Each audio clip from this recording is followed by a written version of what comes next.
आपका एक इतिहास रहा है दबंग नेचर का। कभी आपको अपहरणकर्ता के रूप में लोग जानते रहे, कभी आपने किसी ऑफिसर को चालू इसी से उठाया, तो रात में किसी को गाड़ी में से उठा लिया। तो इस तरह का नेचर जो आपका है, एक दबंग पर्सनैलिटी को तो दिखाता, पर क्या लोकतांत्रिक तरीके से आपको ठीक लगता है? के देख नेता ने उस जमाने में मेरे पीछे गुंडे लगा दिए और मेरी हत्या तक की साजिश करी और मुझे मेरा परिवार लेके गांव शिफ्ट होना पड़ा था। 5 तो लड़के बच्चे ऐसी थी जिनका खुद सूची में नाम आ गया, पर उनके हम सबके साथ संघर्ष कर रहे हैं, इनका नाम काट दिया। रात की 1 बजे सरकारी गाड़ी को उसको जिला प्रमुख चला रहे हैं, एडीएम और वो अधिकारी दोनों बैठ के जा रहे थे। मैंने उस गाड़ी को रोका, भैया सूची गड़बड़ कैसे निकल रहे तुम? तो उन्होंने कहा ये जो भी ये सूची लगी कल नियुक्ति दे देंगे। मैं कहा तुम्हारे बाप का राज नहीं चलता है, टीएसपी क्षेत्र के लोगों को पागल मत समझो। मैंने जिला प्रमुख को उस गाड़ी से उतारा, उस गाड़ी का कब्जा अपने हाथ में लिया, उस गाड़ी को मैं लेके भागा और गाड़ी का हैंडब्रेक चढ़ा हुआ था। निश्चित तौर पर गाड़ी टायर बसने लग गया और मैं जिला कलेक्टर बंगले पे गया। फाटक बंद थी, पर फाटक कैसे खुल गई मुझे नहीं पता। गाड़ी अंदर गई, उनको वहाँ उतारा और ताकत ये दिखाई तो सूची निरस्त करनी पड़ी।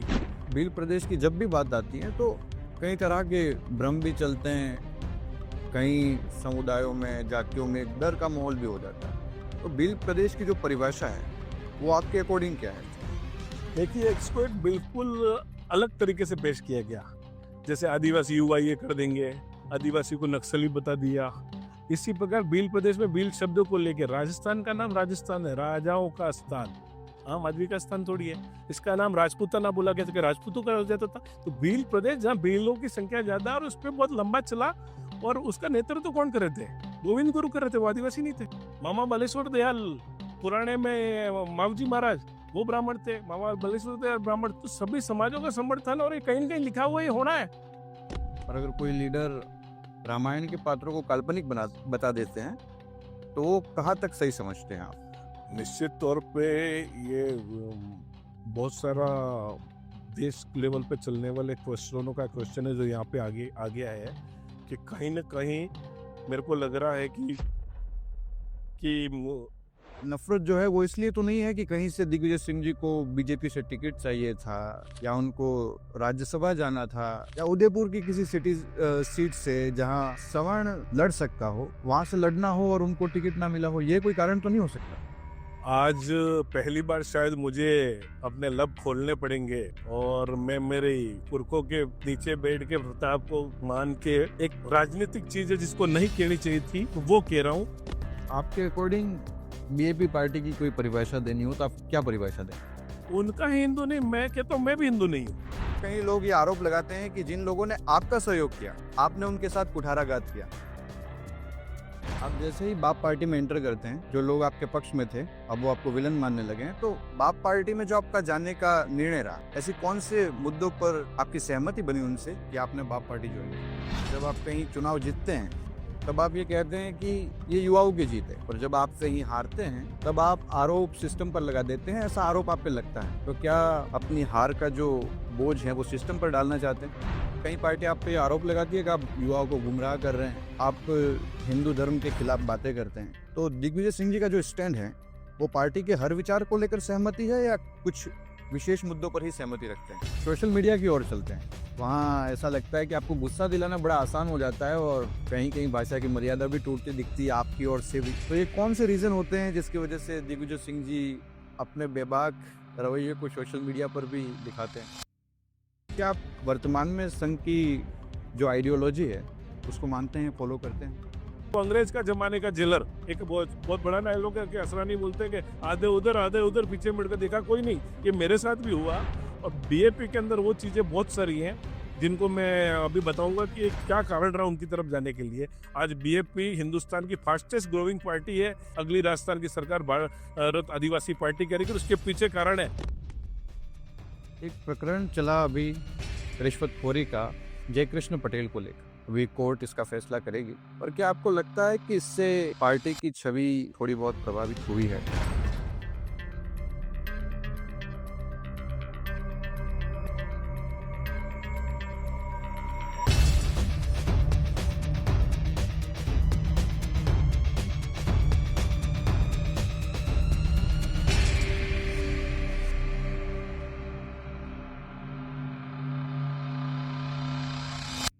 हाय दोस्तों, मेरा नाम ध्रुव है और मैं अक्सर कहानियों के जरिए बातें करता हूँ, और इन कहानियों के दरमियान अक्सर ऐसे किरदारों तक पहुंचने की कोशिश करता हूं जो अपने काम से, अपने संघर्ष से और अपने फैसलों से कई बार हमें सोचने पे मजबूर करते हैं, तो कई बार एक बदलाव लाते हैं। हो सकता है इन बदलावों से हमारी सहमति हो या ना हो, लेकिन इन कहानियों को सुनना बड़ा ज़रूरी है। आज की जो कहानी है उसमें कई तरह के आरोप हैं तो कई तरह की तारीफें भी हैं। इस कहानी के जो किरदार हैं उनका सफ़र शुरू होता है विद्यानिकेतन में पढ़ाई शुरू करने से लेकर। ये बताते हैं कि बचपन में ये संघ की शाखाओं में भी इन्वॉल्व रहे हैं। इसके बाद सफ़र थोड़ा आगे बढ़ता है, पहुंचते हैं ये महारावल स्कूल। इस स्कूल में इनको बेबाकी के लिए जाना जाता है। बेबाकी के साथ साथ कुछ छोटे मोटे झगड़े भी चलते हैं, तो एक पहचान बनती है। वहाँ से आगे बढ़ते हैं और पहुँचते हैं एसबीपी कॉलेज, जहाँ से इनकी राजनीति का वो सफ़र शुरू होता है। और ये सफ़र शुरू होता है स्टूडेंट पॉलिटिक्स से।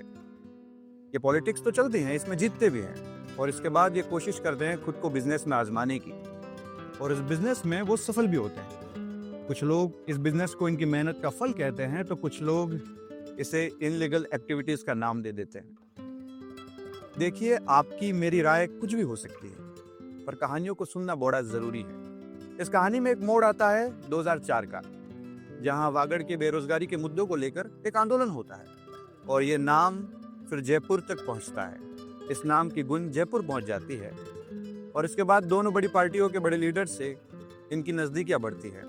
पॉलिटिक्स में इनका रसूख बढ़ता है।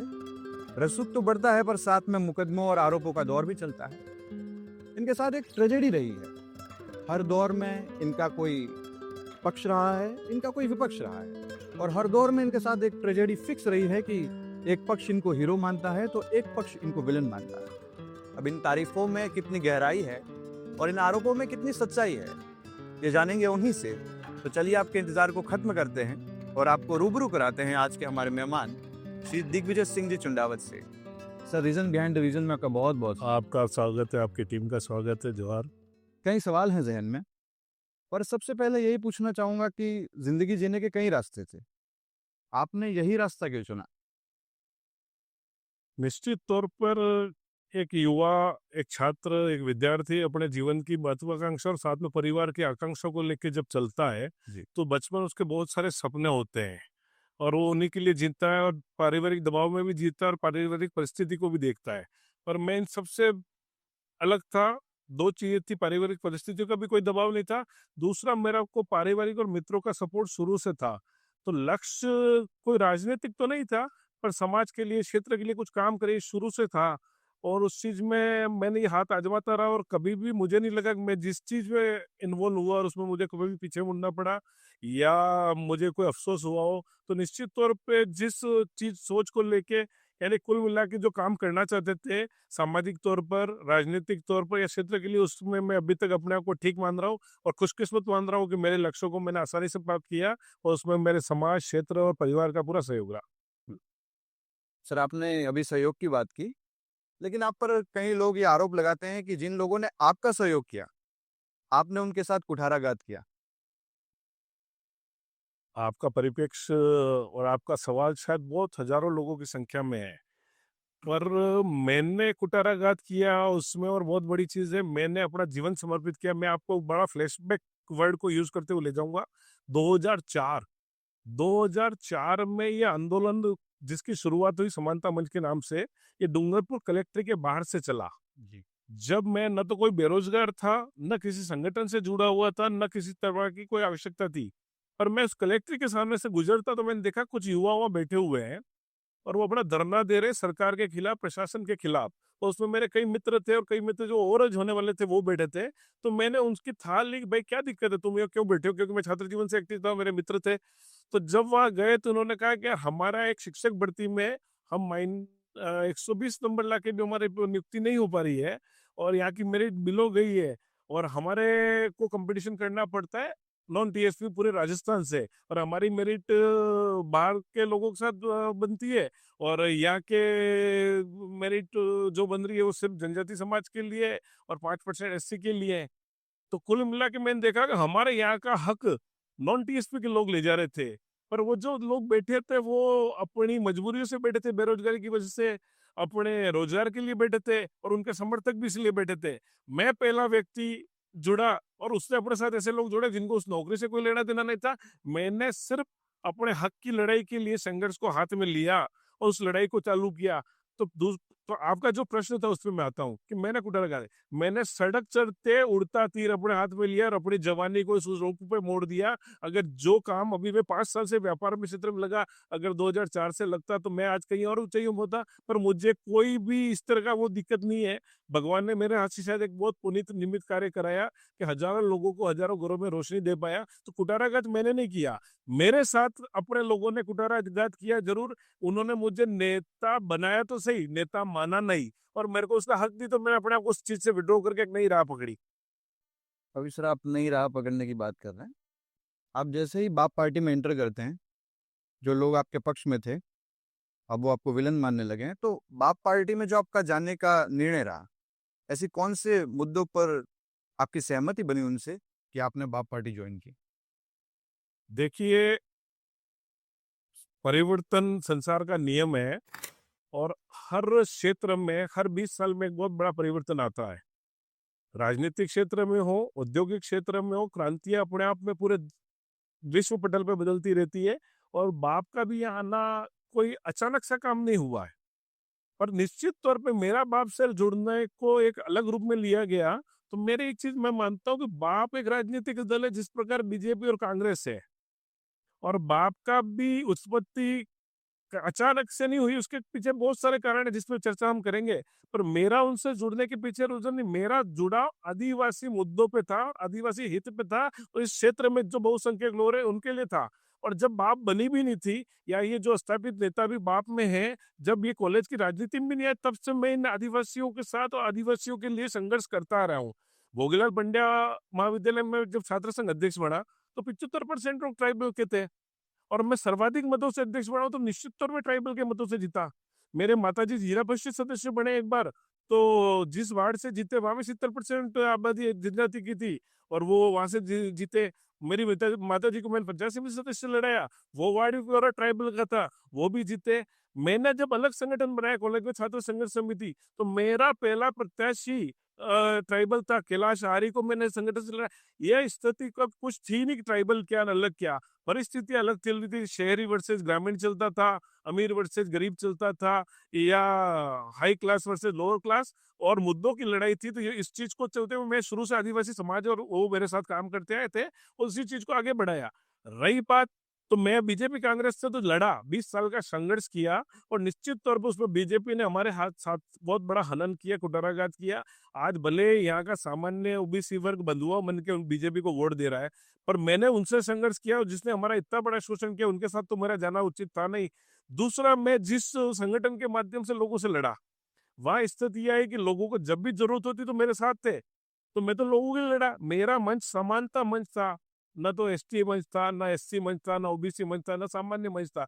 मैंने टीएसपी और नॉन टीएसपी की लड़ाई लड़ी, और जब जब उनपे कुछ लफड़ा हुआ तो मेरी एक आवाज पे हजारों लाखों लोग इकट्ठा हो गए। और उसके बाद भी मैंने उस चीज को, विजन को देखा। अब मुझे, जब मेरे साथ के लोगों ने कांग्रेस बीजेपी का दामन थामा, तो मैंने भी देखा वो अंग्रेज का जमाने का जेलर। एक बहुत बहुत बड़ा डायलॉग है कि असरानी बोलते हैं कि आधे उधर पीछे मुड़कर देखा कोई नहीं। ये मेरे साथ भी हुआ।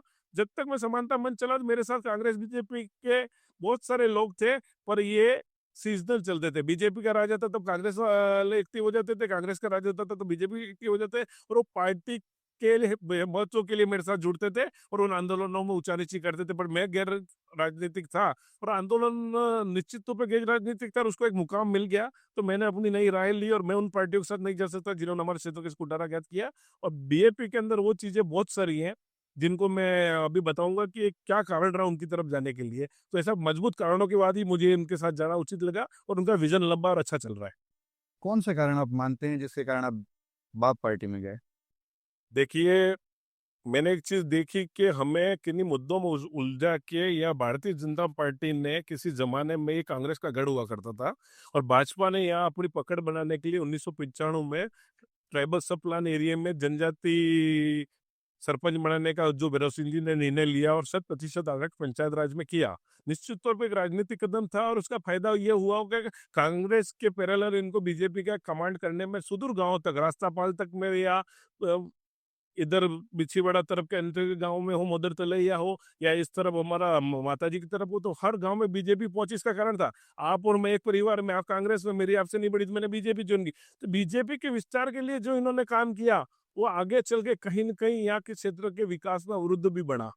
और दूसरी चीज थी, कांग्रेस ने भी यहाँ के जनजाति वर्ग का मतदाता के तौर पर उपयोग किया, तो यहाँ के स्थापित नेताओं को आगे नहीं आने दिया। कभी भी मैंने देखा है कि कांग्रेस बीजेपी के नेताओं ने जो ऊपर के नेता थे, गुलाब चंद कटारिया हो, गुलाब सिंह सकता हो, तो सीपी जोशी हो, सीपी जोशी बीजेपी हो, इन्होंने यहाँ कद्दा नेता बने किसी भी पार्टी का उसको एक मुकाम तक ले जाके छोड़ दिया। तो इनकी दोनों की हरकतें मैंने देखी और मैंने बहुत पास से काम किया है। मैं भाजपा के वरिष्ठ लोगों के साथ भी रहा हूँ, कांग्रेस के वरिष्ठ लोग, दोनों मुख्यमंत्रियों से मेरी नजदीकियां रही। तो मैंने देखा कि ये लोग सिर्फ सामान्य ओबीसी को मत के लिए उपयोग करते हैं और ट्राइबल को तो बहुत बड़ा गुमराह कर रखा था। तो निश्चित तौर पे एक नई करवट आई है और अब नया काम नए दौर में चलेगा और जो चीजें अभी है आने वाले समय में उसका बहुत अच्छा रिजल्ट मुझे देखने और आपको भी मिलेगा। सर, अभी आपने कांग्रेस और बीजेपी दोनों की बात की, पर कभी-कभी लगता है कि आप बीजेपी को लेकर कुछ ज़्यादा ही एग्रेसिव है, पर कांग्रेस को लेकर एक सॉफ्ट कॉर्नर है आपके मन में। क्या ये बात सच है? ये बात लाख टका सच है। दोनों वैसे तो नागनाथ और सापनाथ है, जब डूंगरपुर में जिला प्रमुख बनाना होता तो दोनों साथ हो जाते हैं। कश्मीर से कन्याकुमारी में कांग्रेस बीजेपी एक नहीं होंगी, पर यहाँ हो गई है और इन दोनों में ज्यादा कोई फर्क नहीं है। पर कांग्रेस और बीजेपी में एक बहुत बड़ा फर्क है। मेरा कांग्रेस के प्रति सॉफ्ट कॉर्नर क्यों है, जिसको मैं बताऊं, जिस आंदोलन की लाइन मैंने पकड़ी और जिस बीजेपी ने काम किया उसके विरुद्ध मुझे आंदोलन खड़ा पड़ना पड़ा। जो टीएसपी मस्तानी वरीयता मिली वो भाजपा शासन में गई। टीएसपी का विस्तार करके आज हमारे युवाओं का जो नुकसान किया वो भाजपा के शासन में हुआ। यहाँ का पंचायत राज से सामान्य ओबीसी को अलग जाना पड़ा, वो भाजपा के शासन में हुआ। यहाँ के बहुत सारी सरकारी योजनाओं में सामान्य ओबीसी वर्ग को बाहर किया गया, भाजपा के शासन में किया। इन्होंने भाजपा ने आदिवासियों को भी गुमराह करना, शराब के 5 लीटर के केस विड्रॉल करना, रोडवेज टिकट में देना, इससे आदिवासी उत्थान होगा। शराब के ठेके रिजर्व कर दिए यहाँ आदिवासियों के लिए, इससे आदिवासी विकास होगा। तो भाजपा की नीति धरातल पे बांटो और राज करो वाली है। वो भले कहते हैं कि साथ रहो, बटोगे तो कटेंगे, और यहाँ बांटने की स्थिति है और जनजाति समाज को विमुख करके सामान्य से इन्होंने करके सामान्य को किया। तो कांग्रेस के प्रति सॉफ्ट कॉर्नर ये, कांग्रेस ने हमारी इस मांग को पूर्ति की और कांग्रेस ने कभी यहाँ भेदभाव, जो टीएसपी का जो इतना बड़ा लाभ मिला है इस क्षेत्रों में, कम से कम 50,000 नियुक्तियां सर्व समाज के युवाओं की हुई है, तो ये अशोक गहलोत की देन है। तो सॉफ्ट कॉर्नर अशोक गहलोत के प्रति है, कांग्रेस के प्रति नहीं है। तो गहलोत साहब के प्रति आपका सॉफ्ट कॉर्नर अभी तक है? अमानत में कहा ना, तो उन्होंने दिया तो गुण छोड़ नहीं होना चाहिए। एक बहुत बड़ी चीज इन्होंने करी। यहाँ कहीं स्थानीय नेता नहीं चाहते तो उसके बावजूद भी गहलोत साहब ने बड़ा दिल दिखाते हुए हार्ड डिसीजन लिया और उस टाइम की राज्यपाल माउंट आबू भेजती थी, इस फाइल को वहां भेज के एक बड़ा कठोर निर्णय, जिसका कई बार विरोध भी हुआ पक्ष में, पर आज सर्व समाज के हित में हुआ। जो नौकरियां बाहर जाती थी 50%, वो आज हमारे क्षेत्र में मिल रही है और यहाँ के सर्व समाज का उत्थान हुआ। इतने बड़े क्रांतिकारी कार्य के लिए निश्चित तौर पर गहलोत साहब को क्रेडिट मिलना चाहिए, इसमें कोई शक नहीं है। जब आप कहीं चुनाव जीतते हैं, तब आप ये कहते हैं कि ये युवाओं की जीत है, और जब आप कहीं हारते हैं, तब आप आरोप सिस्टम पर लगा देते हैं, ऐसा आरोप आप पे लगता है। तो क्या आपकी पार्टी या दिग्विजय सिंह जी अपनी हार का जो बोझ है वो सिस्टम पर डालना चाहते हैं? एक चीज बताएं, पूरे देश के अंदर अब आज महा हाहाकार है। भले वो महाराष्ट्र का चुनाव हो, भले हिमाचल का चुनाव हो, भले अभी आने वाला बिहार का चुनाव है, इलेक्शन कमीशन और प्रशासन वो सत्तारूढ़ दल के साथ जाता रहा और जाता रहता है और अपनी कारगुजारियां करता है। आपका सवाल निश्चित तौर पे जो बाहर का व्यक्ति, उसको तो ये लगेगा कि हाँ के ठिकरा किसी भी फोड़ दे, पर हम फील्ड में काम किया। हमने पूरी सरकार 84 में लग गई, सरकार के एमएलए लग गए, मंत्री लग गए, सरकारी गाड़ियों में दारू बटने लगा, दारू रोकने वाले को पुलिस थाने में बिठा दिया और दारू बांटने वाले सरकारी महकमे के अंदर से दारू बांट रहे, नोट बांट रहे, और जनता ने स्वीकार नहीं किया और पैसों का फुल गेम चला। पर ये सीट तो बाप की थी, इसलिए उनको पता था कि इस मार्जिन को कम करेंगे, पर मार्जिन की वजह से कम नहीं हुआ। बाप के स्वाभाविक जीत निश्चित थी, तो जो बाहर से कार्यकर्ता आने वाले थे वो नहीं आए और उन्होंने इतने दबाव के बावजूद भी एक शानदार जीत दी। रही बात सलूम्बर सीट की, सलूम्बर सीट बीजेपी की अनवरत तीसरी बार की सीट थी और ये भजनलाल जी की प्रतिष्ठा का विषय था कि उनकी पर्ची की कीमत उसी दिन जाहिर होनी थी कि सलूम्बर अगर हार जाते हैं तो ये ठिकरा भजनलाल जी पे फूटता। तो इन्होंने उस कारगुजारी को छुपाने के लिए प्रशासन का पुरजोर लिया। जब सलूम्बर जिला बन जाता, जिला मुख्यालय पर काउंटिंग होनी चाहिए, वो काउंटिंग उदयपुर क्यों हो रही है? काउंटिंग जब 84 की काउंटिंग 20 राउंड हो जाती है, तब तक सलूम्बर की काउंटिंग 10 राउंड तक की क्यों होती है? काउंटिंग का डिस्प्ले बाहर क्यों नहीं होता है? काउंटिंग की टेबल पे जो काउंट, जब हमारा प्रत्याशी वहाँ एप्लीकेशन देता है रिकाउंटिंग की, तो वो वहाँ का रिटर्निंग अधिकारी मैदान छोड़ के चला जाता है। 21वें राउंड के अंदर अचानक उनका वहां पे आ जाना और एक साथ भाजपा के कार्यकर्ताओं को अंदर आके उसकी शपथ कराना, तो निश्चित तौर पर इसे हजारों उदाहरण है। और मैं कहता हूँ उसमें कारगुजारी, और मात्र 1200 वोटों से एक सरकार से लड़के, और सीधा पैसों का काम था।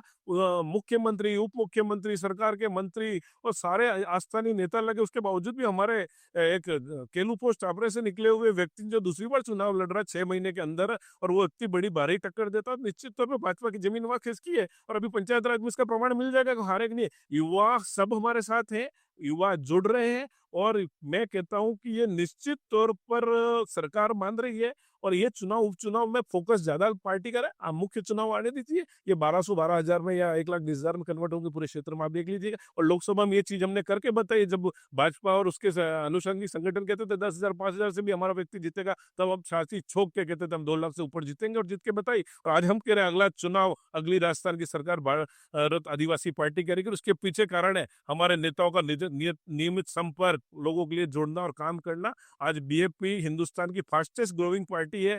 युवा उम्मीदवार होते, युवा चयनित होते, 4 एमएलए, हमारे एक सांसद निश्चित तौर पर 24 घंटे लगे हुए हैं, और सर समाज के लगे हुए हैं, तो निश्चित तौर पर परिणाम हमारे पक्ष में आएंगे। आपने भी सर्व समाज की बात की। क्या लगता है आपको कि बाप पार्टी के साथ सर्व समाज जुड़ा हुआ है, या जनरल या ओबीसी बाप पार्टी से पूरी तरह जुड़ चुका है? नहीं, पूरी तरह से जुड़ना संभव नहीं है, अभी इनकी अप्रोच नहीं थी। इन्होंने अपना मैं तो बाप का शुक्रगुजार हूँ कि एक राष्ट्रीय पार्टी में प्रदेश लेवल पर दर्ज है, 3 स्टेट में काम कर रही है। एक हमारा विधायक मध्य प्रदेश में चुना गया है, 4 विधायक यहाँ चुने गए, एक सांसद हमारे यहाँ चुने गए हैं, अन्य जिलों में, अन्य स्टेटों में हमारा काम चल रहा है। उसके बावजूद भी वो इतनी सतही तौर पे काम कर रहे हैं कि उन्होंने मुझे अपने साथ शामिल किया। मैं उनके साथ पिछले 2 चुनाव में लोकसभा और विधानसभा में काम कर चुका था। पद मेरे लिए कभी महत्वपूर्ण रहा ही नहीं, और अभी भी नहीं है, ना आगे भी नहीं रहेगा। पर मुझको उनके राष्ट्रीय अध्यक्ष ने आके ये बात करी कि आप हमारे साथ काम करते हैं। और आप एक चीज और बताता हूं मैं, भाजपा कांग्रेस सामान्य वर्ग को थैला थुकवाता है, देता कुछ भी नहीं है, इसका मैं प्रमाण अभी आपको दूंगा। पर सामान्य वर्ग का जो मान बाप ने बढ़ाया, उसका उदाहरण देता हूँ। आज आपके अंदर कांग्रेस बीजेपी के अंदर है, एसटी मोर्चा होता है, एससी मोर्चा होता है, ओबीसी मोर्चा होता है, महिला मोर्चा होता है। सामान्य वर्ग का कोई मोर्चा है? सामान्य वर्ग का कोई पद है बिना गरीबी रिचाने के अलावा? इन्होंने सामान्य वर्ग का मान बनाते हुए सामान्य वर्ग का प्रदेश प्रभारी मुझे बढ़ाया। यानी जो काम मैं कर रहा हूँ उसी काम में मुझे इन्वॉल्व किया है। उन्होंने मुझे नहीं कहा कि आप ट्राइबल को समझाओ। और जो मेरे फॉलोअर है, निश्चित तौर पर संख्या बढ़ेगी। मैंने भी अभी कोई एग्रेसिव तौर पर काम नहीं किया, पर मेरा और इन लोगों की कार्य क्षमता को लोग देख के जुड़ रहे हैं इनके साथ। निश्चित तौर पर पहले आरोप लगाते थे कि इस तरह के लोग हैं, नक्सली लोग हैं, ये करते हैं, कब्जा कर लेंगे। आज लोगों को पता पड़ रहा है, आसपुर विधायक 27,000 मतों से जीता है, जनरल बाहुल्य सीट है, और निश्चित तौर पर वो सामान्य वर्ग के लोग अब कह रहे हैं बढ़िया है। अभी 10 से 12 रिटायरमेंट प्रोग्राम सामान्य वर्ग की उन लोगों ने मुझे कहा कि आप विधायक महोदय को लेके आए, सांसद महोदय को कई कार्यक्रमों में बुलावा आता, तो ये लोग स्वीकार कर रहे हैं। और ये दूरियां धीरे धीरे कम हो रही है। निश्चित तौर पर आने वाले समय के अंदर सामान्य वर्ग बड़ा होशियार है। कांग्रेस बीजेपी में बटा हुआ था, तो अगर उस चीज का खामियाजा भाजपा ने जो तोड़ा है, पर भाजपा के बंधुआ नहीं है सामान्य वर्ग, ये बात फाइनल है, और ये जुड़ेगा, अच्छी संख्या में जुड़ रहा है। और निश्चित तौर पे लोगों में मनोबल और नहीं हुआ जो मेरे साथ है। मैं सबकी बात, मैंने कोई रजिस्टर्ड कार्यकर्ता नहीं बनाया, पर मेरी सोच पे चलने वाले हजारों की संख्या में लोग ही मुझे पता है, और वो मेरा साथ दे रहे हैं। और लोकसभा में मेरे को व्यक्तिगत तौर पे कॉल भी है, मैंने मिला भी हूँ, तो ये कहीं ना कहीं दिखा भी है हमको। आपने अभी सामान्य वर्ग के प्रभारी होने की बात की, तो बाप पार्टी के जो आला जो लीडर हैं, उनसे कभी समानता मंच के विषय को लेकर, जनरल ओबीसी को लेकर किस तरह की बातें आपकी होती हैं? देखिए, मेरा और उनका जो साथ जुड़ने का कारण है, वो निश्चित तौर पे कुछ मुद्दों पे एकरूपता है, और वो मुद्दा है अभी हमारे क्षेत्र का सर्वांगीण विकास। और निश्चित तौर पे जयपुर से और दिल्ली से जो दूरी है, और यहाँ जो कल्चर चल रहा है भारतीय जनता पार्टी के अंदर के अंगूठा छाप वर्ड तो राजनीति में नहीं कह सकते, क्योंकि अब तो नौकरियां छुड़ा छुड़ा के ला रहे हैं, पर उनके पास बेसिक लोग नहीं है। और पर वो ऐसे व्यक्ति को ही बनाते हैं जो अपना खुद का कोई वॉइस नहीं हो, कोई काम नहीं कर सके, एक कोटा पूर्ति पूरा हो जाए और उनकी दादागिरी ऊपर से चलती रहे। तो तो इस क्षेत्र का विकास निश्चित तौर पे ठेकेदारों के हाथ में, दलालों के हाथ में और पूंजीपतियों के हाथ में जाने से रोकना है। तो ये बाप जो काम कर रही है उसमें हमारे ही और उनकी एक लाइन पे चल रहे हैं और ऐसे कई मुद्दों पे काम कर रहा है। आज भारतीय जनता पार्टी के पास तो लीडरशिप का इतना क्राइसिस है कि उनको मंत्री पुत्र लाने पड़ते हैं या नौकरियां छुड़ा के लाना पड़ता है। उनके पास बेसिक धरातल तो खिसकता जा रहा है। पहला चुनाव था, इनको खुशी लगी कांग्रेस के वोट कट गए, बीटीपी ने काट लिया और हम जीत गए। आज ये धरातल है कि उनके पास अब कुछ नहीं बचा। घाटोल में हम बहुत किनारे पे रहे, बागीदोरा जैसा गढ़ हमने ढा दिया, सलूम्बर में हम बहुत किनारे पहुंचे। तो आप देखिएगा अगला चुनाव बहुत बड़ा करवट लेगा। मैं कह रहा हूँ ना, 8 से 12 विधायक निश्चित तौर पे बीएपी के बनेंगे और अगली सरकार का निर्धारण बाप करेगी। आप सरकार बनाने की बात कर रहे हैं और आप कहते हैं कि बीएपी से कई तरह के युवा भी जुड़े हुए हैं। तो युवाओं को जुड़ना एक और है, पर कई पार्टी आप पे आरोप लगाती है कि आप युवाओं को गुमराह कर रहे हैं, आप हिंदू धर्म के खिलाफ बातें करते हैं। तो दिग्विजय सिंह जी का जो स्टैंड है, वो पार्टी के हर विचार को लेकर सहमति है या कुछ विशेष मुद्दों पर ही सहमति रखते हैं? देखिए, बाप का अपना एक अलग विचार है और आदिवासी परिवार का एक अलग विचार है और वो विजन दोनों अलग अलग जगह पे है और मुख्य मुद्दों पे साथ है। और मैंने अभी तक जो स्टेटमेंट बीएपी के बड़े नेताओं के देखे, हमारे सांसद के देखे, हमारे विधायक के देखे, उन्होंने अपने धर्म की बात करी है कि मैं हिंदू नहीं हूँ। उन्होंने किसी और को ये नहीं कहा है कि तुम हिंदू नहीं हो या हिंदू हो तो आओ, या मेरे पे कोई ये राम मंदिर यहाँ लगा हुआ है, ये माता जी यहाँ लगे हुए, तो मेरा निश्चित तौर पे ये मेरी आस्था के विषय मुझे क्या मानना, उनकी तरफ से कभी कोई दबाव नहीं है। रही बात हिंदू नहीं है, तो निश्चित तौर पे मैं भी कह रहा हूँ वो हिंदू नहीं है, उनका हिंदू नहीं, मैं कहता हूँ मैं भी हिंदू नहीं हूँ। हिंदू वर्ड एक नया शब्द है जो अभी भी आया और मोहन भागवत खुद ने स्वीकार किया है। हिंदू अभी कुछ सालों में प्रचलित शब्द है, कुछ 200-300 सालों में है। और ये सिंधु घाटी से ऊपर रहने वालों के भाषा के तौर पे कहेगा, सिंधु के ऊपर हिंदू और इंडस के ऊपर इंडिया। तो एक क्षेत्र को दिखाने वाला शब्द है। तो ये जो तो हिंदू वर्ड का मतलब किसी जाति से नहीं हो सकता। हिंदू और इनका कहना है कि हम हिंदू नहीं है, तो निश्चित तौर पे ये अपने आप को धर्म पूर्वी बता रहे हैं, यानी कि किसी धर्म से पहले इनकी पूजा पद्धति निश्चित तौर पे हिंदू धर्म या सनातन धर्म से एक मिल सकती होगी, पर ये हिंदू नहीं है। मैं खुद कहता हूँ मेरा क्षत्रिय धर्म, मैं रोज गीता का पाठ करता हूँ, उसमें 10 बार लिखा होता है ये पाठ तो अपने क्षत्रिय धर्म का पालन कर। और क्षत्रिय धर्म से जैन धर्म बना, क्षत्रिय धर्म से बौद्ध धर्म बना। तो ये जो वर्ण व्यवस्था की काट थी, मुझे नहीं लगता किसी भी रामायण गीता महाभारत में हिंदू शब्द का उपयोग हुआ होगा। तो ये उनकी आइडियोलॉजी और हमारी आइडियोलॉजी पैरेलल है। वो भी सूरज को पूजते, पहाड़ को पूजते, नदी को पूजते, हम भी गाय को पूजते, सूरज को पूजते, नदी को पूजते। हमारे मंत्र और उनकी पूजा पद्धति हम भी खेत में खेती से पहले पूछते हैं। ये कहीं न कहीं है, पर उसको एक शब्द में मानना तो निश्चित तौर पे गलत है और किताबों में भी नहीं है।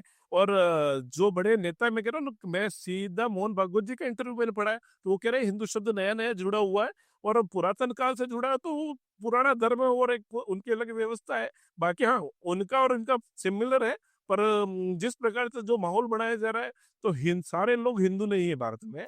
हिंदू एक पद्धति है जिसको जो ऊपर, आज मैं कहता हूँ चाइना के अंदर सबको इंडी खाया जाता है, इंडिया से है वो इंडी।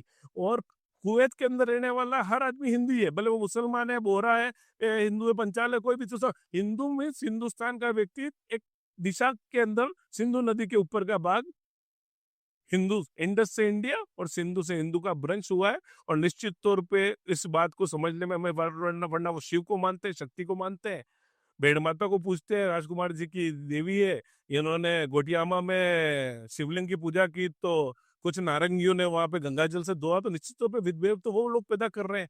आप उनको जोड़ने की बात करो, आप उनको तोड़ने की बात करो, निश्चित तौर पे ये लोग वहीं से जुड़े हुए थे। नमस्ते वत्सल्य मातृभूमि कहने वाले लोग हैं, विद्यार्थी परिषद से निकले हुए लोग हैं। आप उनको जोड़ने में सक्षम नहीं निकले, अब आप उन पे आरोप लगाओगे, नक्सली बनाओगे, ये बात करोगे, कहीं ना कहीं वापस काम करने की जरूरत है। और जो ईसाईकरण रोकने में आरएसएस और भाजपा विफल रही, उसमें निश्चित तौर पे बीएपी मजबूती से काम कर रही है। कोई भी धर्म के विपरीत जा रहा है, उन्होंने उनसे अलग रोका है। तो ये कहीं ना कहीं निजी तौर पे लड़ाई है और उनसे टक्कर नहीं ले पा रहे। तो बाकी हिंदू शब्द पे बहुत सारी चीजें वो कई विद्वानों ने कही है, वो शायद इन्होंने भी बोली है। युवाओं को गुमराह करने की बात को आप किस तरह से देखते हैं, जो आरोप लगता है पार्टी पर? देखिए, ये आधुनिक युग है, शिक्षा से, आपके पॉडकास्ट के माध्यम से, कई चैनलों के माध्यम से गुमराह वर्ड, निश्चित तौर पे जब मैंने समानता मंच चलाया तो मेरे को भी आरोप लगा कि मैं भी लोगों को गुमराह कर रहा हूँ और जनरल कम्युनिटी के अंदर एक माहौल बना दिया कि हमारे विरुद्ध है। और बीजेपी के एक नेता ने उस जमाने में मेरे पीछे गुंडे लगा दिए और मेरी हत्या तक की साजिश करी और मुझे मेरा परिवार लेके गांव शिफ्ट होना पड़ा था।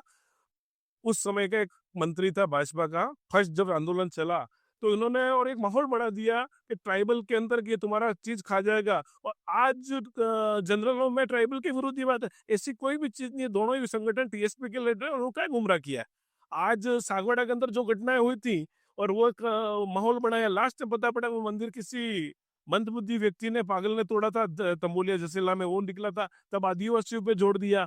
ऐसे कई चीजें उन्होंने गुमराह करनी। बहुत सी बार ऐसे वीडियो चलाए कि मकान तुम्हारा हम ले लें, कब ले लिया इन्होंने? आज 10 साल से उनका एमएलए, उनका एमपी, उनका प्रधान बन रहे ऐसे। और अभी मुझे तो नहीं लगता है कि पिछले दिनों से जब से मैं आया हूँ या मेरे संज्ञान में तो किसी मंच पे किसी के विरुद्ध कोई अलग शब्द भी नहीं है। तो युवा गुमराह अब पढ़े लिखे लोगों को नहीं किया जा सकता। युवा खुद अपने आप में सक्षम है, निश्चित तौर पर युवा एकजुट हो रहा है।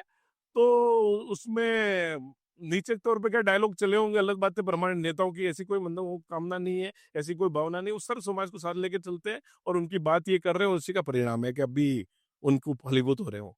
और अगर कोई लीडर रामायण के पात्रों को काल्पनिक बता देते हैं तो वो कहाँ तक सही समझते हैं आप? निश्चित तौर पे ये बहुत सारा देश लेवल पे चलने वाले क्वेश्चनों का क्वेश्चन है जो यहाँ पे आगे आ गया है कि कहीं ना कहीं मेरे को लग रहा है कि इस तरह की बात हुई होगी तो उसके पीछे कहीं न कहीं मिथक हुए होंगे और कई चीज़ों का उनका हुआ, पर वो निश्चित तौर पे समझनी भी होगी। रामायण के लिए देश की बड़ी-बड़ी पार्टियों ने अपने शपथ पत्र तक संसद में दिए, कोर्टों में दिए, पर रामायण का भी उपयोग किया गया, राम का भी उपयोग किया गया। मैं तो ये मानता हूँ राम के नाम की दुकान राजनीति से अलग चलनी चाहिए। राम मेरी आस्था का विषय, राम मेरे पूर्वज है, ये मेरी वंशावली लगी हुई वो राम से ही चल के यहाँ आ रही है। तो राम को मैं मानता हूँ, पर राम दुकान के चलाने के लिए नहीं है। राम मंत्राचार्य ने कोर्ट में जाए तो कोर्ट ने निर्णय दिया कि राम है कि नहीं। आज राम कौन है और कैसे, उस पर किसी ने आरोप लगाएगा तो एक नया डिबेट का विषय जरूर है, पर उस पर चर्चा चल रही है। पर वो उनका व्यक्तिगत बात हो सकती है और हर व्यक्ति को उन्होंने छूट दी वो किसको माने। और निश्चित तौर पर वो उस बातों के कहने के बाद भी रिजल्ट ऐसे आए तो लोगों ने अगर उस बात को स्वीकार नहीं किया होता या नहीं किया होता तो रिजल्ट परिवर्तित हो सकते थे। पर सर आपने कहा कि वो किसी धर्म के खिलाफ नहीं है, उनका मानना न मानना उनकी व्यक्तिगत राय होती है। किसी भी पार्टी में कोई भी लीडर किसी को भी मान सकते हैं, ये लोकतांत्रिक व्यवस्था है। पर जब किसी के भावनाओं को इस तरह से आहत किया जाता है, ऐसे आरोप लगते हैं कि ऐसा कहना भी किसी की भावनाओं को आहत करता है। मेरी राम में आस्था हो सकती है, आपकी राम में आस्था हो सकती है। अगर रामायण के पात्र को कोई काल्पनिक बता देगा तो शायद मुझे भी तकलीफ होगी और आपको भी तकलीफ होगी। आप इसे कैसे देखते हैं? देखिए, हमारे नेता और हम सब ये युवाओं का दल है। बहुत सारी परिस्थितियों में अलग-अलग तरह से बातचीत की जाती है, बातचीत पढ़ी जाती है, बड़ा-सा ज्ञान लिया जाता है। उनके कोई सोर्स में उन्होंने वो पढ़ा होगा तो उस चीज़ को उन्होंने बोला होगा। मेरे सोर्स, मेरी किताबें कुछ बोल रही हैं, तो निश्चित तौर पे ये अध्ययन का विषय है। आगे भविष्य में क्या चीज़ उनकी है, वो अभी तक मेरी भी इस विषय पे कोई उनसे डिस्कस नहीं हुई, पर मैं उनका वो क्या सोर्स है उस चीज़ को पता लगाऊँगा, या किसी व्यक्ति ने उनको कुछ चीज़ बताई होगी तो मैं भी उससे तोड़ निकालने की कोशिश करूँगा। पर निश्चित तौर पे मेरा ये मानना है किसी भी व्यक्ति को, चाहे मैं हूँ, आप हो या कोई भी हो, तो किसी की भी धार्मिक भावना का विरोध करना या उसको दुखी करने का मन नहीं होना चाहिए। और वो चीज़ मेरी तो एक माननी है कि मैंने किसी भाजपा के बड़े नेता से एक बार सुना था कि आपने अपने राजनीतिक विरासत में क्या सीखा, तो उन्होंने 2 ही चीज़ें की थी कि धर्म के विरुद्ध और जाति के विरुद्ध बोल के कभी राजनीति नहीं करनी चाहिए अगर लंबा चलना है। तो निश्चित तौर पे ये चीज़ हमारे पार्टी के लोगों को भी समझ में आई और वो विकास के मुद्दे पर काम कर रहे हैं और आगे भी करेंगे और इनका धर्म या मानने के लिए मान रहे हैं और किसी को धर्म मानने से रोक नहीं रहे। आपने संघ की भी बात की। क्या आप वर्तमान में संघ की जो आइडियोलॉजी है उसको मानते हैं, फॉलो करते हैं? देखिए, राष्ट्रीय स्वयंसेवक संघ मेरे बचपन से, दुर्गा वाहिनी मेरी माताजी, मेरी सिस्टर उससे जुड़े रहे, मैं बचपन से जुड़ा रहा हूँ। कई बड़े कार्यक्रमों में मेरा सहपाठी रही। जब रामशिला पूजन हुआ, हम छोटे-छोटे थे, घर-घर घूमते थे। दीपावली पे एक अयोध्या से दीपक आया लेके घूमते थे। संघ की कई शाखाओं में मेरा नियमित जाना पड़ा। पर संघ का अभी मुख्य रूप से 2 चीज़ें हो गई। मुझे लगता है संघ भी प्रासंगिक नहीं रह गया है। अभी भारतीय जनता पार्टी के अध्यक्ष ने कहा कि अभी हमें संघ की ज़रूरत नहीं है। जेपी नड्डा जी ने कह दिया था कि अब हमें संघ की जरूरत नहीं, हमको बहुत जरूरत पड़ गई, तो निश्चित तौर पे ये विरोधाभास अब दिखने लग गया और संघ अब भी अपने मुख्य कार्य से वापिस आ रहा है। अभी कई विषय जिन पे अंदर संघ और बीजेपी की नहीं बन रही है, मेरा तक मानना है। ये जातिगत जनगणना का विषय जो निकला है उसमें संघ की और बीजेपी की अलग राय है। खुद बीजेपी पहले इस मुद्दे पे विमुख थी, अचानक बिहार चुनाव आ गया तो उनको ये याद आ गया। तो कहीं ना कहीं संघ और इनके बीच में बहुत बड़ा डिफरेंस बढ़ा है। संघ जो पहले काम कर रहा था, जो स्वयंसेवक आ रहे थे, जो प्रचारक आ रहे थे, आज जो संघ के पास वो मटेरियल नहीं है। आज बीजेपी में प्रवेश करने का माध्यम संघ हो गया है और संघ अपने कई विषयों से अट गया है। यहाँ विद्यानिकेतन में अपनी औरतों को नौकरी कराने के लिए कई भाई साहब तो लगे हुए, कई भाई साहब को अपना व्यापार चलाना है, इसलिए वो संघ के अंदर है। संघ के अंदर पुराने लोग देखे तो जिन्होंने घर बार देखा था, आज वो जयपुर के एमएलए क्वार्टर्स में बड़ी मुश्किल से ड्राइवर वाले मकानों में रह रहे थे। घर भी छोड़ दिया, धन भी गया, धर्म भी गया। आज संघ के कार्यकर्ताओं की वो दृष्टि नहीं रही है और जिन लोगों ने अपना जीवन इनको दिया, उनकी स्थिति ठीक नहीं है। तो मैं कहता हूँ संघ कहीं के अपने रास्ते को, जितनी शाखाएं पहले लगती थी, क्या इतनी शाखाएं आज लग रही है? मैं डूंगरपुर के अंदर देखा था कि हमारी कम से कम 10 से 12 शाखा लगती है, डूंगरपुर में एक आध शाखा लगती है और लगती होगी तो वो वही लोग हैं जो कहीं न कहीं इससे जुड़े हुए हैं। और वो शाखा कब लगती है? जब बीजेपी की सरकार आती है, शाखा लगती है, बीजेपी सरकार चली जाती है, शाखा गायब हो जाती है। तो निश्चित तौर पर संघ भी अपने राह से, विजन से कहीं न कहीं फर्क आया है वहाँ। अब थोड़ा करवट लेते हैं, सोशल मीडिया की ओर चलते हैं। वहाँ ऐसा लगता है कि आपको गुस्सा दिलाना बड़ा आसान हो जाता है और कहीं-कहीं भाषा की मर्यादा भी टूटती दिखती है आपकी ओर से भी। तो ये कौन से रीज़न होते हैं जिसकी वजह से दिग्विजय सिंह जी अपने बेबाक रवैये को सोशल मीडिया पर भी दिखाते हैं? मैं इस चीज के लिए तो पहले तो माफी मांगता हूँ आपके माध्यम से। शायद ऐसा हुआ होगा कि मेरे शब्दों से किसी को कुटाराघात बुरा लगा होगा, मन को ठेस पहुंची होगी। पर निश्चित तौर पे जब आप एक बड़ा जीवन का अच्छा बड़ा भाग समाज के लिए देवें और समाज का उसका फायदा मिला हो और आप उस चीज को नहीं देख के आप सिर्फ एक अनभक्ति में किसी व्यक्ति के कार्यों का विरोध करते और वो राजनीतिक दृष्टि से करते, तो निश्चित तौर पे थोड़ा सा गुस्सा आना लाजमी है। मैंने अपने जीवन के कीमती 18-20 साल जब परिवार को देने चाहिए थे, अपने जीवन को देने चाहिए थे, वो समाज के लिए दे दिए। मैंने मुकदमे झेले, मैंने 1 रुपया किसी नहीं लिया। और जो व्यक्ति अभी चड्डी में, जिसने कोई दुनियादारी नहीं देखी और वो किसी व्हाट्सएप यूनिवर्सिटी से पढ़कर मुझे ज्ञान देता, तो मैं मेरे शब्दों में उसको पितृवत रूप में बताता हूँ। भाई निश्चित तौर पर वो लिखता है, उसके बाप के बराबर मेरी उम्र होती है, उसी को मैं जवाब देता हूँ। और निश्चित तौर पर मैंने उन लोगों का एक एनालिसिस भी किया। वो एक निश्चित पृष्ठभूमि से आ रहे हैं और उनकी शिक्षा का लेवल भी एक जैसा है। उनके लिए मैं कुछ शब्दों का प्रयोग नियमित तौर पे करता हूँ, नकली।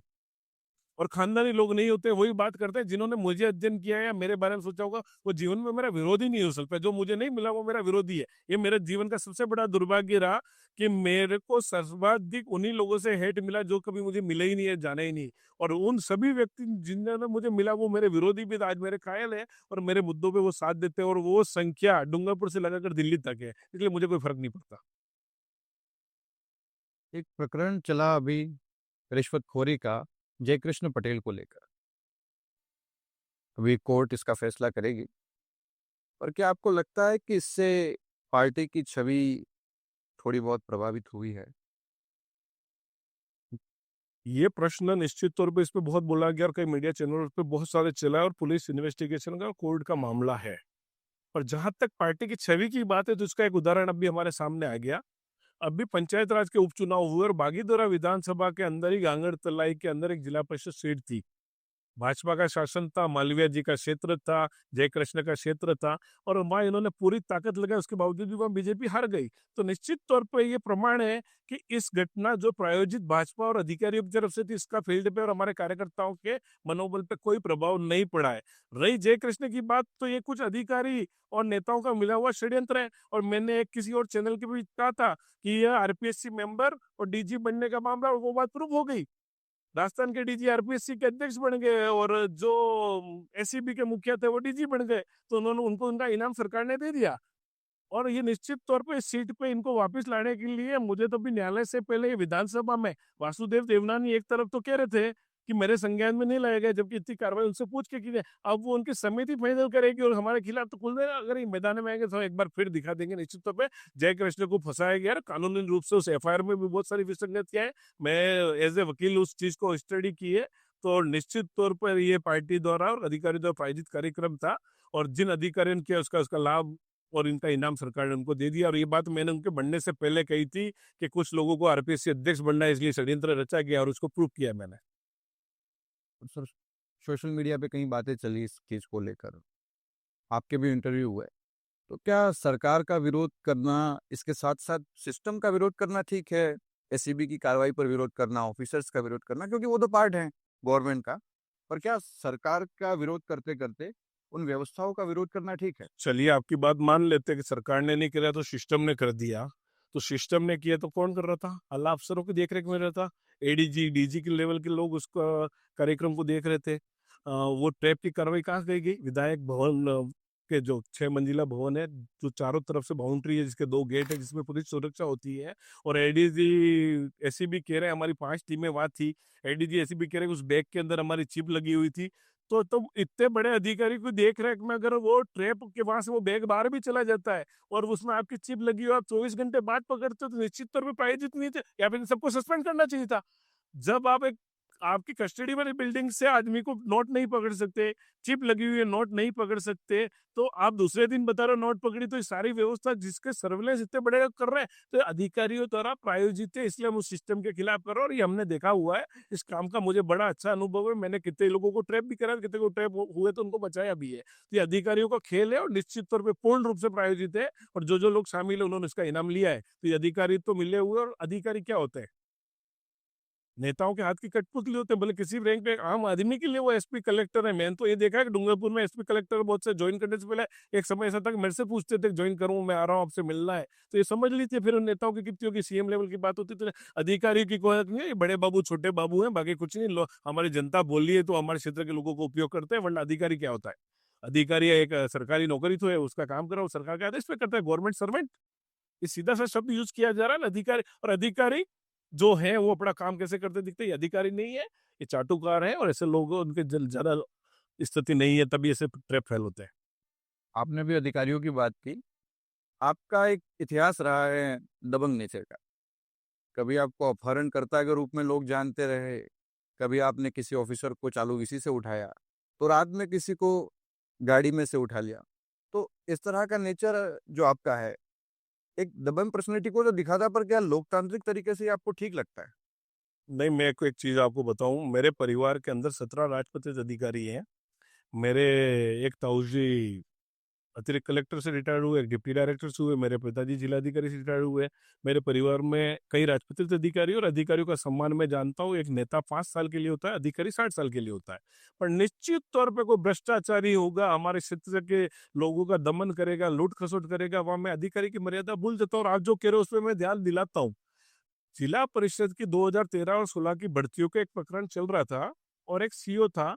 वो सीओ रोज बच्चों को गुमराह कर रहा था और 12-13 बच्चे उसने गलत तरीके से उसमें इन्वॉल्व कर दिए। और जब हम बच्चे मिलने जाते तो ऑफिस में ना कह देता, घर पे नहीं, ये ना बोल देता, ये कहता। एक दिन हम कलेक्टर ही खड़े, बच्चे बैठ के सर वो अंदर है ना, उनको ना कह रहे हैं। तो मैं अंदर गया, तब तक वीसी चालू हो गई थी और राजस्थान सुदर्शन शेट्टी कोई बड़े आईएएस अधिकारी वो वीसी ले रहे थे और राजस्थान के पूरे कर्मचारी उनसे जुड़े हुए थे। तो निश्चित तौर पर मैं अंदर गया और वो वीसी में डायरेक्ट माइक चलता, तो मैंने वो माइक चालू करके कहा कि भ्रष्ट अधिकारी है बेटा है, और हमारी बात नहीं मान रहा था। मैंने उस स्विच ऑफ करके, ताकि उसकी मर्यादा बनी रहे, और उसको मैंने कहा तू मेरे साथ चल कलेक्टर चेम्बर, नहीं तो मैं यहाँ तुझे इलाज करूंगा। और वो समझ गया, मैं उसको घसीटते वो कलेक्टर साहब के पास ले गया। वो गलत था तब चला ना, नहीं तो वो मेरे खिलाफ मुकदमा क्यों नहीं करा था? उसी अधिकारी की बात जब कलेक्टर साहब ने देखी, भट्ट साहब माननीय कलेक्टर साहब थे, फिर एक रिवाइज सूची निकल रही। रात की 12 बजे हमारी लड़कियां सर्व समाज की, एसटी ब्राह्मण सब थी, मोमेडन पाटीदार सब। तो आतिक सर, ये सूची में गड़बड़ है, कोई 5 तो लड़कियां बेचे ऐसी थी जिनका खुद सूची में नाम आ गया, पर उनके हम सबके साथ संघर्ष कर रहे हैं, इनका नाम काट दिया। रात की 1 बजे सरकारी गाड़ी को खुद जिला प्रमुख चला रहे हैं, एडीएम और वो अधिकारी दोनों बैठ के जा रहे थे। मैंने उस गाड़ी को रोका, भैया सूची गड़बड़ कैसे निकल रहे तुम? तो उन्होंने कहा ये जो भी ये सूची लगी कल नियुक्ति दे देंगे। मैं कहा ये तुम्हारे बाप का राज नहीं चलता है, टीएसपी क्षेत्र के लोगों को पागल मत समझो। मैंने जिला प्रमुख को उस गाड़ी से उतारा, उस गाड़ी का कब्जा अपने हाथ में लिया, उस गाड़ी को मैं लेके भागा और गाड़ी का हैंडब्रेक चढ़ा हुआ था। निश्चित तौर पर गाड़ी टायर बसने लग गया और मैं जिला कलेक्टर बंगले पे गया। फाटक बंद थी, पर फाटक कैसे खुल गई मुझे नहीं पता। गाड़ी अंदर गई, उनको वहां उतारा और ताकत ये दिखाई तो सूची निरस्त करनी पड़ी। और बाद में माननीय भट्ट साहब और उदयपुर से जिला परिषद की टीम लाके उनको नियुक्ति दिलाई।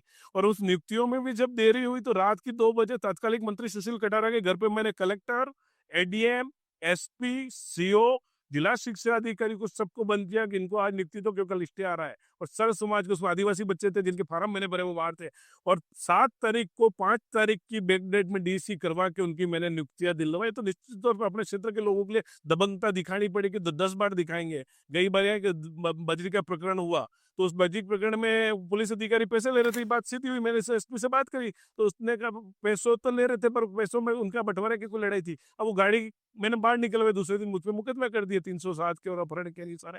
तो लगता रहता है अब सामाजिक क्षेत्र में काम करते हैं और ऐसी जरूरत पड़ी 10 मुकदमे। नई जेल बन रही है बहुत बड़ी, शायद वो सुविधाओं के लिए होगी तो उसमें भी देखेंगे। और देश के बड़े बड़ा नेतृत्व तो जेल से निकला है।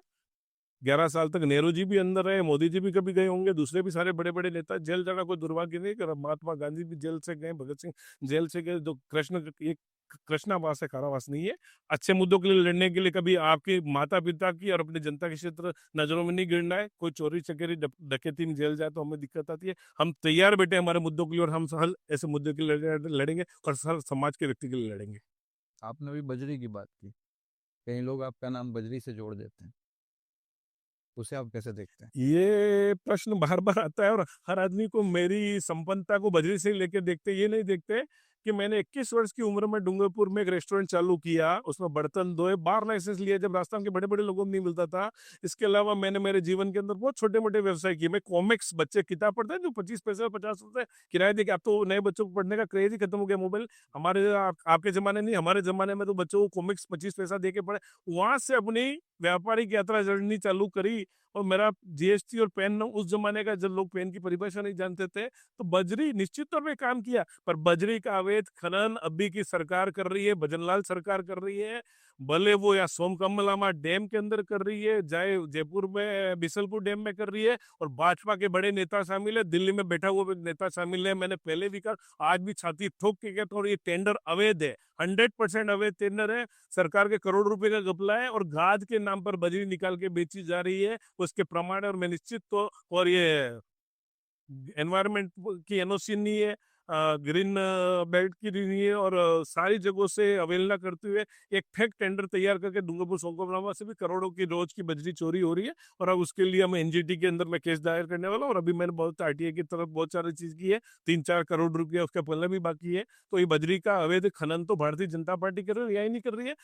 राजस्थान के कई बड़े अधिकारियों ने हमारा क्वार्ट्स पत्थर की माइनिंग लीजे कराई, सारे अधिकारी और बाहर के लोग। आज यहाँ 11 से 12 लीजे हुई और डूंगरपुर का पहाड़, गाँव गाँव का, सागवाड़ा क्षेत्र का, आसपुर क्षेत्र का खोद माइंस से 11, 6 में माल नहीं, और 5 माइंसों के कागज से पूरे जिले के पहाड़ खोद डाले। तो अवैध खनन प्रशासन और नेता मिलकर कर रहे हैं और हमारी जनता निश्चित तौर पर सीधी इसका इन्होंने फायदा उठाया है। और इसके लिए अब हम लड़ाई करेंगे और न्यायालय की शरण ले रहे हैं।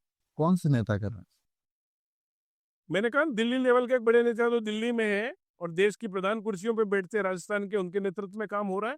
और बिसलपुर के लिए विधानसभा में प्रश्न उठाया, किरोड़ी मल जी भारतीय जनता पार्टी के व्यक्ति, उन्होंने उठाया, घनश्याम जी ने उठाया है, अशोक गहलोत ने भी कल परसों फिर उठाया है। सारे लोग जानते हैं पर डे 10 करोड़ की बिसलपुर में चोरी हो रही है, पर डे डूंगरपुर से 1 करोड़ की रेत की चोरी हो रही है। तो नेता कौन है उसके लिए बहुत सोशल मीडिया पे चला गया है।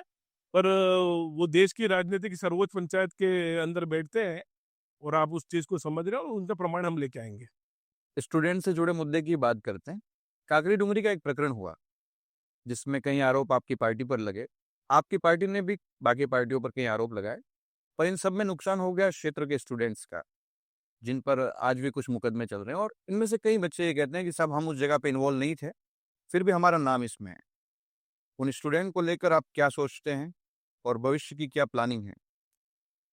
पहले तो काकरी डुंगरी प्रकरण के बारे में आपको बताऊं कि मेरी पार्टी भारत आदिवासी पार्टी उसमें इन्वॉल्व नहीं थी, क्योंकि तब ये पार्टी बनी नहीं थी। तात्कालिक रूप से जो राजनीतिक दल काम कर रहे थे, पर इस पूरे मुद्दे को मैंने पास से देखा है। और मैं उस प्रकरण में एक तरह से मैं पार्टी था बच्चों की तरफ से, कि ये निश्चित तौर उन बेरोजगारों का बहुत बड़ा नुकसान हुआ और बेरोजगारों को उकसाया गया। और बेरोजगार से ट्राइबल नहीं, बेरोजगार जनरलों को भी उपयोग किया गया है। आपको बताऊं 1167 पद अनरिजर्व कैटेगरीज के थे और सामान्य ओबीसी या अन्य जनरल एसटी एससी ओबीसी के बच्चे जो क्वालिफाइंग मार्क्स मिनिमम ला नहीं पाए, चारों वर्गों के बच्चे वो मिनिमम क्वालिफाइंग मार्क्स नहीं ले पाए, वो खाली रह गई। और उसका खामियाजा ये भुगतना पड़ा कि वो बच्चे कोर्ट में गए, एसटी के बच्चे पहले कोर्ट में गए, सिंगल बेंच में डीबी में कुछ अन्य बच्चे चले गए।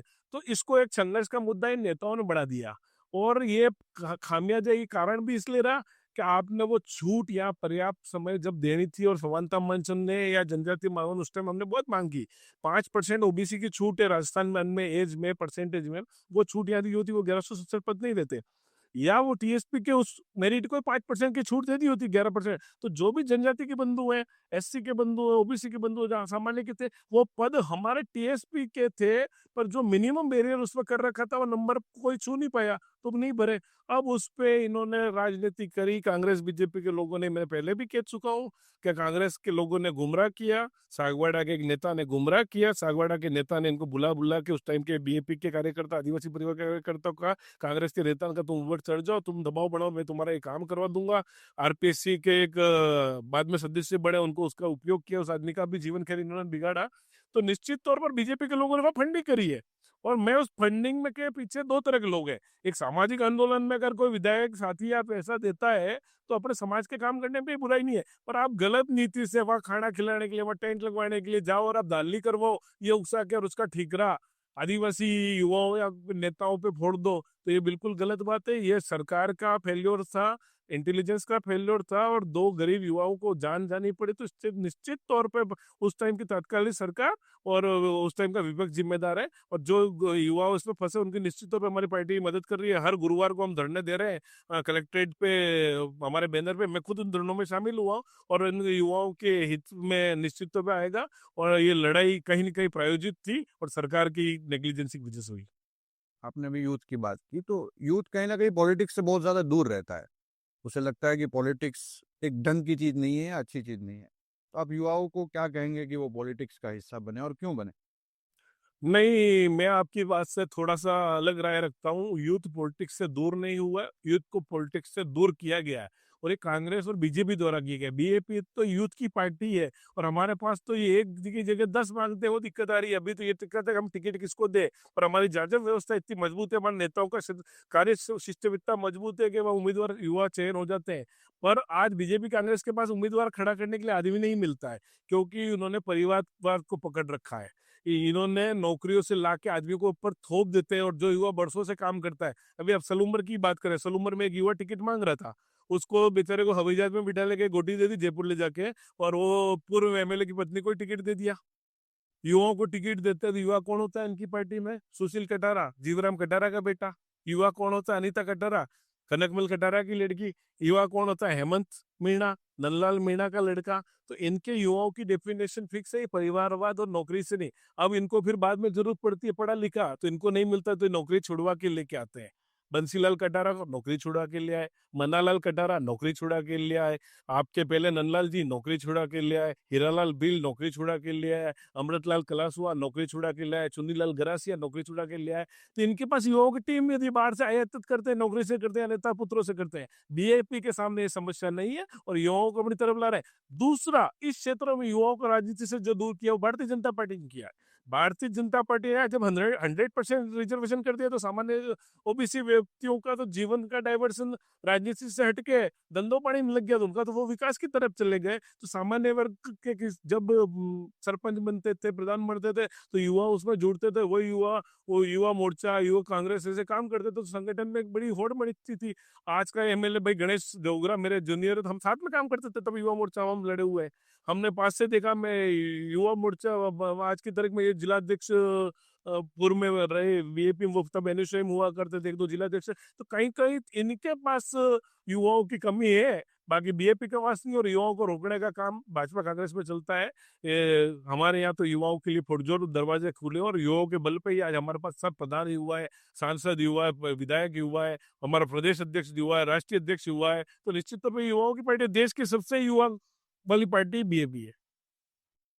आपने बीजेपी पर फिर से कहीं आरोप लगाए, तो कहीं ये नफरत जो है वो इसलिए तो नहीं है कि कहीं से दिग्विजय सिंह जी को बीजेपी से टिकट चाहिए था, या उनको राज्यसभा जाना था, या उदयपुर की किसी सीट से जहां सवर्ण लड़ सकता हो वहां से लड़ना हो और उनको टिकट ना मिला हो, ये कोई कारण तो नहीं हो सकता?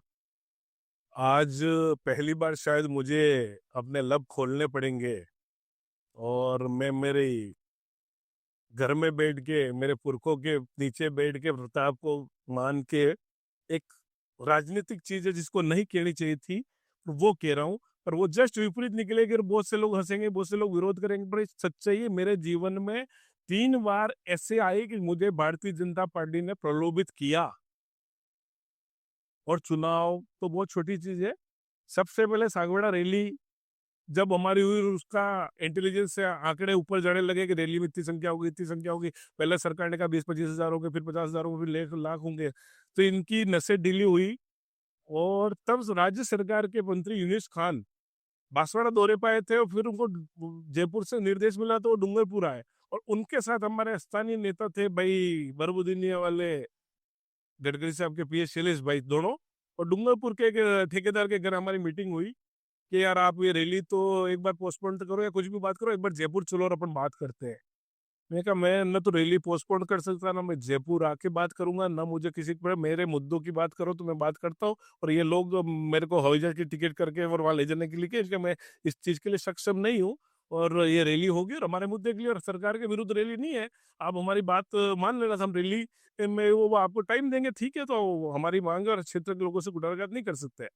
वो परिस्थिति 3-4 दिन बाद मुझे संभाग के बड़े पुलिस अधिकारी और बड़े अधिकारी का फोन आया।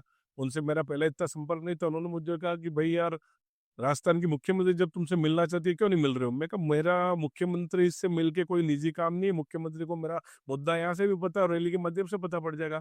तो ये स्थिति उत्पन्न हुई कि 29 मई को रैली थी, 29 मई 2016 को। 14 मई को माननीय पूर्व मुख्यमंत्री वसुंधरा राजे जी को त्रिपुरा सुंदरी आना पड़ा। और त्रिपुरा सुंदरी में आके उन्होंने समानता मंच का इतना खूब तक तलवाड़ा हवाई पट्टी पे हवाई जहाज से उतरे, हवाई पट्टी से त्रिपुरा सुंदरी मंदिर हेलीकॉप्टर से उतरे। और मुझे फिर उन अधिकारियों ने इतना तो तैयार किया कि भाई तू इतना बड़ा आदमी तो नहीं है कि यार सरकार जब तेरे से बात करना आ रही है तो बात नहीं करे। पहले तो मैंने वहां जाने से नहीं किया। तो मैं त्रिपुरा सुंदरी मंदिर गया, तो मंदिर में मैं पहुंचा तो वहां मेरे को पुलिस सिक्योरिटी लगाई और सारे राजपूत लगा दिए, मेरे रिश्तेदार लगा दिए और मुझे हाथ जोड़े, यार प्लीज बाहर चले जाओ, प्लीज बाहर चले जाओ। तो तब मैंने वहां के एडिशनल एसपी आ गए, गणपत जी थे मावर तब। उन्होंने भी कहा वहां बैठो पुलिस चौकी में। कहा यार मेरे को बुलाया गया, शायद मुझे लगता है मुख्यमंत्री साहिबा मेरे से ही मिलने आ रही है। तो उन्होंने कहा ऐसा होगा देखेंगे, ठीक है। तो हम हमारी वहाँ रेलिंग पे बैठे रहे, मुख्यमंत्री आए, उनके पार्टी के लोग स्वागत कर रहे थे। पर मुख्यमंत्री ने न तो पार्टी के किसी व्यक्ति से बात की, किसी अधिकारी से। त्रिपुरा सुंदरी की सीढ़ी से उतरते हुए एसपी से पूछा दिग्विजय कहा था, एसपी को पता ही नहीं। मैं दूर था, मैंने हाथ ऊंचा किया तो उन्होंने कम यार, उन्होंने रस्सा उठा के मुझे अंदर ले गए। फिर हम दोनों जाके मंदिर में दर्शन किए। फिर हमारी 14 मिनट उनसे चर्चा हुई मंदिर परिसर में माता जी के सामने। आज भी मैं मेरे माता जी के सामने बोल रहा हूँ, उस दिन में माता जी के सामने उन्होंने मुझे एक ही बात की, दिग्विजय रैली निरस्त कर दो, मैं तुमको कहीं से कहीं पहुंचा दूंगी। और वो सीधा इशारा राज्यसभा की तरफ था। 29 मई के दिन ही डूंगरपुर से महाराज को और हर्षवर्धन सिंह जी को राज्यसभा में चुना गया। तो कोई दिक्कत वाली बात नहीं थी, क्योंकि मुझे 2 दिन पहले ही पता पड़ गया था कि अफसर ने कहा कि इनके बायोडेटा चाहिए। मैं कहा बड़े विनम्र और अच्छे व्यक्ति हैं बायोडेटा पर, इनका ज्ञान पॉलिटिकली तो मुझे नहीं ध्यान है, पर हेरिटेज चीजों में, गाड़ियों में, चिड़ियाओं में, इन में और होटल इंडस्ट्रीज के बारे में तो जानते हैं। इनका बायोडेटा मित्र बना देगा, ये बात हुई थी। पर इस चीज को भी इन्होंने बहुत भुनाया। और एक मेरे मित्र हैं बड़े भाई की तरह, पाटीदार समाज के नेता, उनका भी बायोडाटा में मंगाया और यहाँ पे भी मंगाया। तो मुझे तो आश्वासित किया, मैंने ना किया तो खुन्नस और खींच में तो उनको बना दिया। दूसरी बार फिर मुख्य चुनाव आए, उससे पहले सकरात आ रही थी जनवरी में और मुझे बुलाया गया कि आप जयपुर आओ, आपको राज्य मंत्री का दर्जा देते। मैं कहा मुझे ऐसा कोई दर्जा नहीं चाहिए। और तब 9 महीने बाकी थे और मुझे जयपुर ले जाया गया उन 2 अधिकारी के द्वारा। फिर वहां पे दूसरे दिन एक सूची जारी करने वाली थी, राजस्थान से 12-13 जनों का नाम था, उसमें पहला नाम मेरा था। मैं जयपुर वहां गया तो मैंने कहा यार आप मुझे तो संगठन का, आपके संगठन से पूछो। तो एक चित्तौड़ का नेता है जिसको संभाग का नेता बनना था, उसको मैंने डूंगरपुर का प्रभारी बनाया था। उसने बड़ी बदमाशी करते हुए 2 नाम तो हमारे उस बड़े पुलिस अधिकारी, उन्होंने 2 नेताओं से पूछे, देवेंद्र कटारा जी एमएलए और भीमराज सॉरी ये बांसवाड़ा के धन सिंह जी से, कि हम दिग्विजय सिंह को किसी पद पे लेते। ये 2 मैं इनका विरोधी मानता था, क्योंकि ये और हमारी आपसी टक्कर बहुत रहती थी। और वास्तव में बाद में उनकी दोनों को टिकट कटाने का कारण भी मैं ही बना था, और मुझे आज भी उनका अफसोस है, देवेंद्र कटारा और धन सिंह का। इन दोनों ने तुरंत कहा ये तो बहुत बढ़िया हो जाएगा, ये पार्टी में आ जाता है तो हमारे लिए बहुत बढ़िया वाली बात है। तो 2 विधायक और एक विधायक मंत्री से पूछा, वो चित्तौड़ वाले नेता ने पूछा, वो सुशील कटारा से पूछा और हमारे आसपुर विधायक से पूछा। तो उन्होंने कहा अरे साहब ये तो विरोध हो जाएगा, ऐसा हो जाएगा। तो ये मेरे को किसी अधिकारी ने कहा अरे यार तुम्हारा तो खास आदमी है, वही तुम्हारा विरोध कर रहा है जिसको तुमने आज तक बढ़ाया, साथ दिया, और तुम्हारा एमएलए ना कह रहा है। तो मैंने कहा मैं यही तो कह रहा था कि जिन लोगों को बना के मैं बेचता हूँ, आज उनसे पूछ के मुझे बना रहे हो, मुझे ये पद नहीं चाहिए। और मैं जयपुर वहां से टिकट करा के यहाँ वापिस आ गया और मैंने प्रण लिया, मैं तुम्हारा दोनों का काम पक्का टाइम पे होगा, और हो गया। आज सबको दिख रहा है, गोपी और ये दो। तीसरा बात, फिर मुख्य चुनाव आ गए, मुझे उस अधिकारी ने वापस पकड़ा कि यार तुम ये रोज की नेतागिरी छोड़ो, तो एक बार चुनाव लड़ लो। तो उन्होंने मुझे नाथ द्वारा से प्रपोजिट किया कि तुम नाथ द्वारा चुनाव लड़ लो। तो निश्चित तौर पे मैं सोचूं, पर मैंने कहा यार नाथ द्वारा सीपी जोशी, न मेरी भाषा मिले, न मेरा कद मिले, न मेरे रुपयों की हैसियत मिले, उनका रुपयों की भी व्यवस्था हो जाएगी, और देख चुनाव हार जीत की अलग बात है, लड़ ले। जातिगत समीकरण भी मैंने देखा, 40,000 वोट तो ब्राह्मणों के थे, 40,000 वोट राजपूतों के भी थे, अन्य भी थे। पर निश्चित तौर पर मैंने देखा कि ये मेरा रुख नहीं है, ये मेरा काम नहीं है किसी पार्टी की अंदर से आके, क्योंकि मैं खुले विचारों से लड़ने वाला आदमी हूं। तो आप जो चीज करो, मैं भाजपा भाजपा ने मुझे प्रलोभित किया, मैं भाजपा से नहीं जुड़ा। मैंने निश्चित तौर पर डूंगरपुर में के गुप्ता जी अपने मन से कह चुके, उनको चेयरमैन बनाने में मेरा रहा, उनको निर्दलीय लड़वाने में मेरा था। कितने ही व्यक्तियों को मैंने कई चुना, इनका कोऑपरेटिव सांसद में मेरा एक राजनीतिक लगाव और नियंत्रण है, उसमें मैंने साथ दिया। पर भाजपा के प्रति मैं कभी आकृष्ट नहीं हुआ, और हो ही नहीं सकता। जो पार्टी ने हमारा इतना दोहन किया, विरोध किया, हमारा आज इस हाशिए पे लाके हमको खड़ा किया, उस भाजपा के साथ जाना निश्चित तौर पर कहीं गवारा ही नहीं है मुझे। आपकी बातों से लग रहा है कि आप खुद को किंग मेकर बता रहे हैं। टिकट काटने का जो रसूख हो या किसी को कुछ बना देने का, तो क्या ये रसूख अभी भी उतना ही बरकरार है या किसी निर्णय से इस पर कोई प्रभाव आया है? नहीं, मैं राजनीति में कोई भी चीज पीछ पीछे नहीं की जाती, और पीछे से करने में विश्वास नहीं रखता हूँ। ये डूंगरपुर में मैंने प्रेस कॉन्फ्रेंस करके ये कहा था कि मैंने इन 4 व्यक्तियों की टिकट कटाई, और वो चारों कटी, उसमें 3 पूर्व मंत्री थे और एक विधायक थे, और एक विधायक ने फिर निर्दलीय लड़ा, उसने भाषण में ही कहा मेरी टिकट इतने कटाई के मैं लड़ रहा हूँ। तब भी मुझे जयपुर बुलाया, अरे इसको ये नाराज हो जाएगा, ये हो जाएगा, मैं कहा लड़ने तो इसको 10,000 से ज्यादा वोट नहीं आएंगे, वो हार गया। आज वो रोड पे बाइक लेके घूम रहा है। पूर्व एक मंत्री थे, बड़ी तानाशाही थी, उनके बच्चे ने रोड पे किसी कार हार फोड़ी। मैंने कहा ऐसे लोगों को नक्सली मूवमेंट चलाते हैं और आम आदिवासी को आप बदनाम करते हो, इसको टिकट कर देनी, उसकी टिकट कटी। एक मंत्री था जिसने टोल के ऊपर धांधली करी, सीसीटीवी में आया, उसका टिकट हमने बिल्कुल के कटाया। तो निश्चित तौर पे हम कटा के, ये थोड़ी है कि दिग्विजय सिंह को बनना है। अच्छा युवा आप जाओ, हमने ऑप्शन नहीं दिया किसको बना, योगी उम्मीदवार आप लाओ, जनजाति में कोई कमी नहीं, अच्छे लोगों की, और टिकट दी। तो निश्चित तौर पर ये वादा रखते थे। और आज भी हमारी स्थिति यही है कि हम किसी पार्टी, अब मैं पार्टी में जुड़ा, बाकी ये स्थिति कि हमको जिसने नजर आता है कि यहाँ की करवट बदलने में तो मैं सक्षम था हूँ, और मुझे लगता है आने वाले समय में रहूंगा। और बीएपी ने मेरी इस चीज पे ध्यान दिया है, और मैं उनका शुक्रगुजार हूँ कि निश्चित तौर पे मैं अब युवाओं के साथ जो काम करना चाहता था, मेरे मुद्दों के लिए काम करता था, वो मुझे किस प्रकार उपयोग करते हैं पता नहीं, पर मेरी जो विचारधारा उसमें अभी इनका जो लक्ष्य और आइडियोलॉजी फिट बैठ रही है कि युवाओं को और क्षेत्र को आगे लेके चल रहा है। कुछ विषयों पे आपने बताया कि हम पूर्व में बात हुई, इन पे जरूर चर्चा करेंगे। पर निश्चित तौर पर स्थानीय युवा नेतृत्व यहाँ उभरेगा, इस क्षेत्र का आदिवासी व्यक्ति अगर जयपुर में बड़े पद पे पहुंचेगा, इस क्षेत्र का विकास होगा, और इस क्षेत्र का विकास होगा तो हमारे सबके लिए बहुत जरूरी है। जो विकास अवरुद्ध है, उस कड़ी को, उस काम को पूरा करने में बीएपी सक्षम बनेगी। आप बीएपी को आज से 10 साल बाद कहाँ पे देखते हैं आपके विजन के अकॉर्डिंग, और आप बीएपी में अपने आप को कहाँ देखते हैं? देखो, बीएपी में मैं एक कार्यकर्ता की भूमिका में हूँ। मैं किसी पद के लिए नहीं हूँ, मैं कोई चुनाव नहीं लड़ूंगा, और मैं इनके किसी मुख्य कार्यकारिणी या इनके विजनरी डिसीजन में अभी तक तो शामिल नहीं हुआ। अगर वो बुलाएंगे या मेरा कोई काम होगा तो लड़ेंगे। बाकी हाँ, मैं एक राजनीतिक आकलन करता हूँ, तो आने वाला चुनाव निश्चित तौर पर राजस्थान की राजनीति के लिए महत्वपूर्ण होगा, और बीएपी के लिए भी महत्वपूर्ण होगा। और आदिवासी समाज से भी मैं ये आग्रह करता हूँ, ये चुनाव भले 2 बार जीत गए, एमएलए बन गए, एमपी बन गए, उससे नहीं, अगले चुनाव में अगर आदिवासी समाज और टीएसपी क्षेत्र के सर समाज ने अगर बीएपी का साथ नहीं दिया, तो इस क्षेत्र का दुर्भाग्य होगा। क्योंकि ये चुनाव आपने 10 साल तक देख लिया, इनमें कोई खामियां नहीं है, अच्छा काम कर रहे हैं, जोश है, डेली दौड़ते हैं। ऐसे लोगों को आगे ला, भाई संख्या बल पे जाएंगे तो निश्चित तौर पे यहाँ का व्यक्ति मंत्री बनेगा, उप मुख्यमंत्री बनेगा, मुख्यमंत्री बनेगा, तो काम होगा। तो ये अगला चुनाव ही तय करेगा कि बीएपी और क्षेत्र का क्या भाग्य होगा। और मेरा मानना है कि आदिवासी और इस सर्व समाज के युवाओं को, लोगों को देखना चाहिए कि स्थानीय नेतृत्व को न कि दिल्ली से आए डाले हुए, पैराशूट से उतारे हुए टिकटों में कोई पार्टी बदल के रात में कांग्रेस से बीजेपी मिला के टिकट दिला दो और लड़ लो, किसी को नौकरी छुड़ा के ले आओ, कोई आरटीओ की गाड़ी में रोड पे वसूली कर रहा हो उसको ला के सांसद बना दो। ऐसे लोगों से क्षेत्र का भला नहीं होगा। जमीन से जुड़े हुए लोग, और वो सभी, जब जनजाति है तो योगी जनजाति लाओ ना। हमारे सारे जनजाति केलू कोश मकान से है, जमीन से जुड़ा हुआ, उसको धरातल का था पता है? जो व्यक्ति ऐसी कमरों में बैठा है जिसने नौकरी में भी पहले आदिवासी का हक खाया, राजनीति में भी आदमी आदिवासी का हक खा ले, वो आदमी आके किसका भला कर लेगा? आदिवासियों को कमी थोड़ी है, बहुत क्षेत्र भरा पड़ा है योग्य उम्मीदवारों के पास। तो निश्चित तौर पे मैं यहाँ की जनता से अपील करूंगा और आदिवासी वो कि आप ये मत करें 2 बार जीता दिया क्यों? 2 बार नहीं, अभी आपको तीसरी बार जीता के और कम से कम 10 से 12 एमएलए भेजने पड़ेंगे, तब उसके बाद हम आपकी हर बात के लिए जिम्मेदार है और वहाँ से नए युग का आरंभ होगा और इसका निर्णय को 10 साल की जरूरत नहीं, आने वाला समय हमारा है। आपने आने वाला समय अपना बताया, लेकिन पार्टी की जो शुरुआत हुई वो बीटीपी से हुई। तो ये बीटीपी से बाप का सफर जो तय हुआ उसमें कई लोगों ने कई तरह के आरोप लगाए। आप बीटीपी को बाप बनते आपने भी देखा है, तो आप उसे कैसे देखते हैं? नहीं, बीटीपी और बाप बनना निश्चित तौर पे कुछ लोग वो जहाँ से शुरुआत वहां से हुई, तो इसके पीछे कारण था एक राजनीतिक सिंबल लेने का। एक रजिस्टर्ड सिंबल नहीं होगा कि सागवाड़ा में अलग चिन्ह होगा, आसपुर में अलग चिन्ह होगा, उदयपुर में अलग चिन्ह होगा। तो एक चिन्ह की जरूरत थी और तात्कालिक परिस्थितियों को रजिस्ट्रेशन हो नहीं पाया था। तो आदिवासी हितों पर आदिवासी नाम से जुड़ी हुई भारतीय ट्राइबल पार्टी और भारत आदिवासी पार्टी को कॉमन सा नाम था, तो उनको वहां से लिया। पर निश्चित तौर पे ये लगा कि लोग जिस प्रकार बीजेपी कांग्रेस में ऊपर से चलता था और दबाव था, तो धीरे धीरे ये स्थानीय नेतृत्व जन की ताकत को पहचाना, इसलिए रजिस्ट्रेशन का मौका मिला, रजिस्ट्रेशन बढ़ाया। तो बीटीपी और बीएपी के अंदर जो चीजें थी, फिर वो बीटीपी गुजरात से नियंत्रित थी।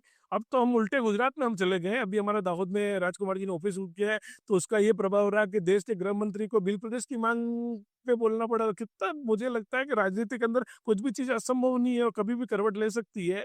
जिस आंदोलन के लिए लाखों लोग बीएपी को खड़े करने पड़ते, तो देश का गृह मंत्री आराम से बात कर रहा है। तो कहीं ना कहीं भारतीय जनता पार्टी पे दबाव बढ़ाना बड़ी बात नहीं है। किसान आंदोलन भी पीछे गए, जातिगत जनगणना पीछे गए, तो बिल प्रदेश के मुद्दे पे मुझे तो बहुत जल्दी, मुझे लगता था 15-20 साल संघर्ष करेंगे ये लोग।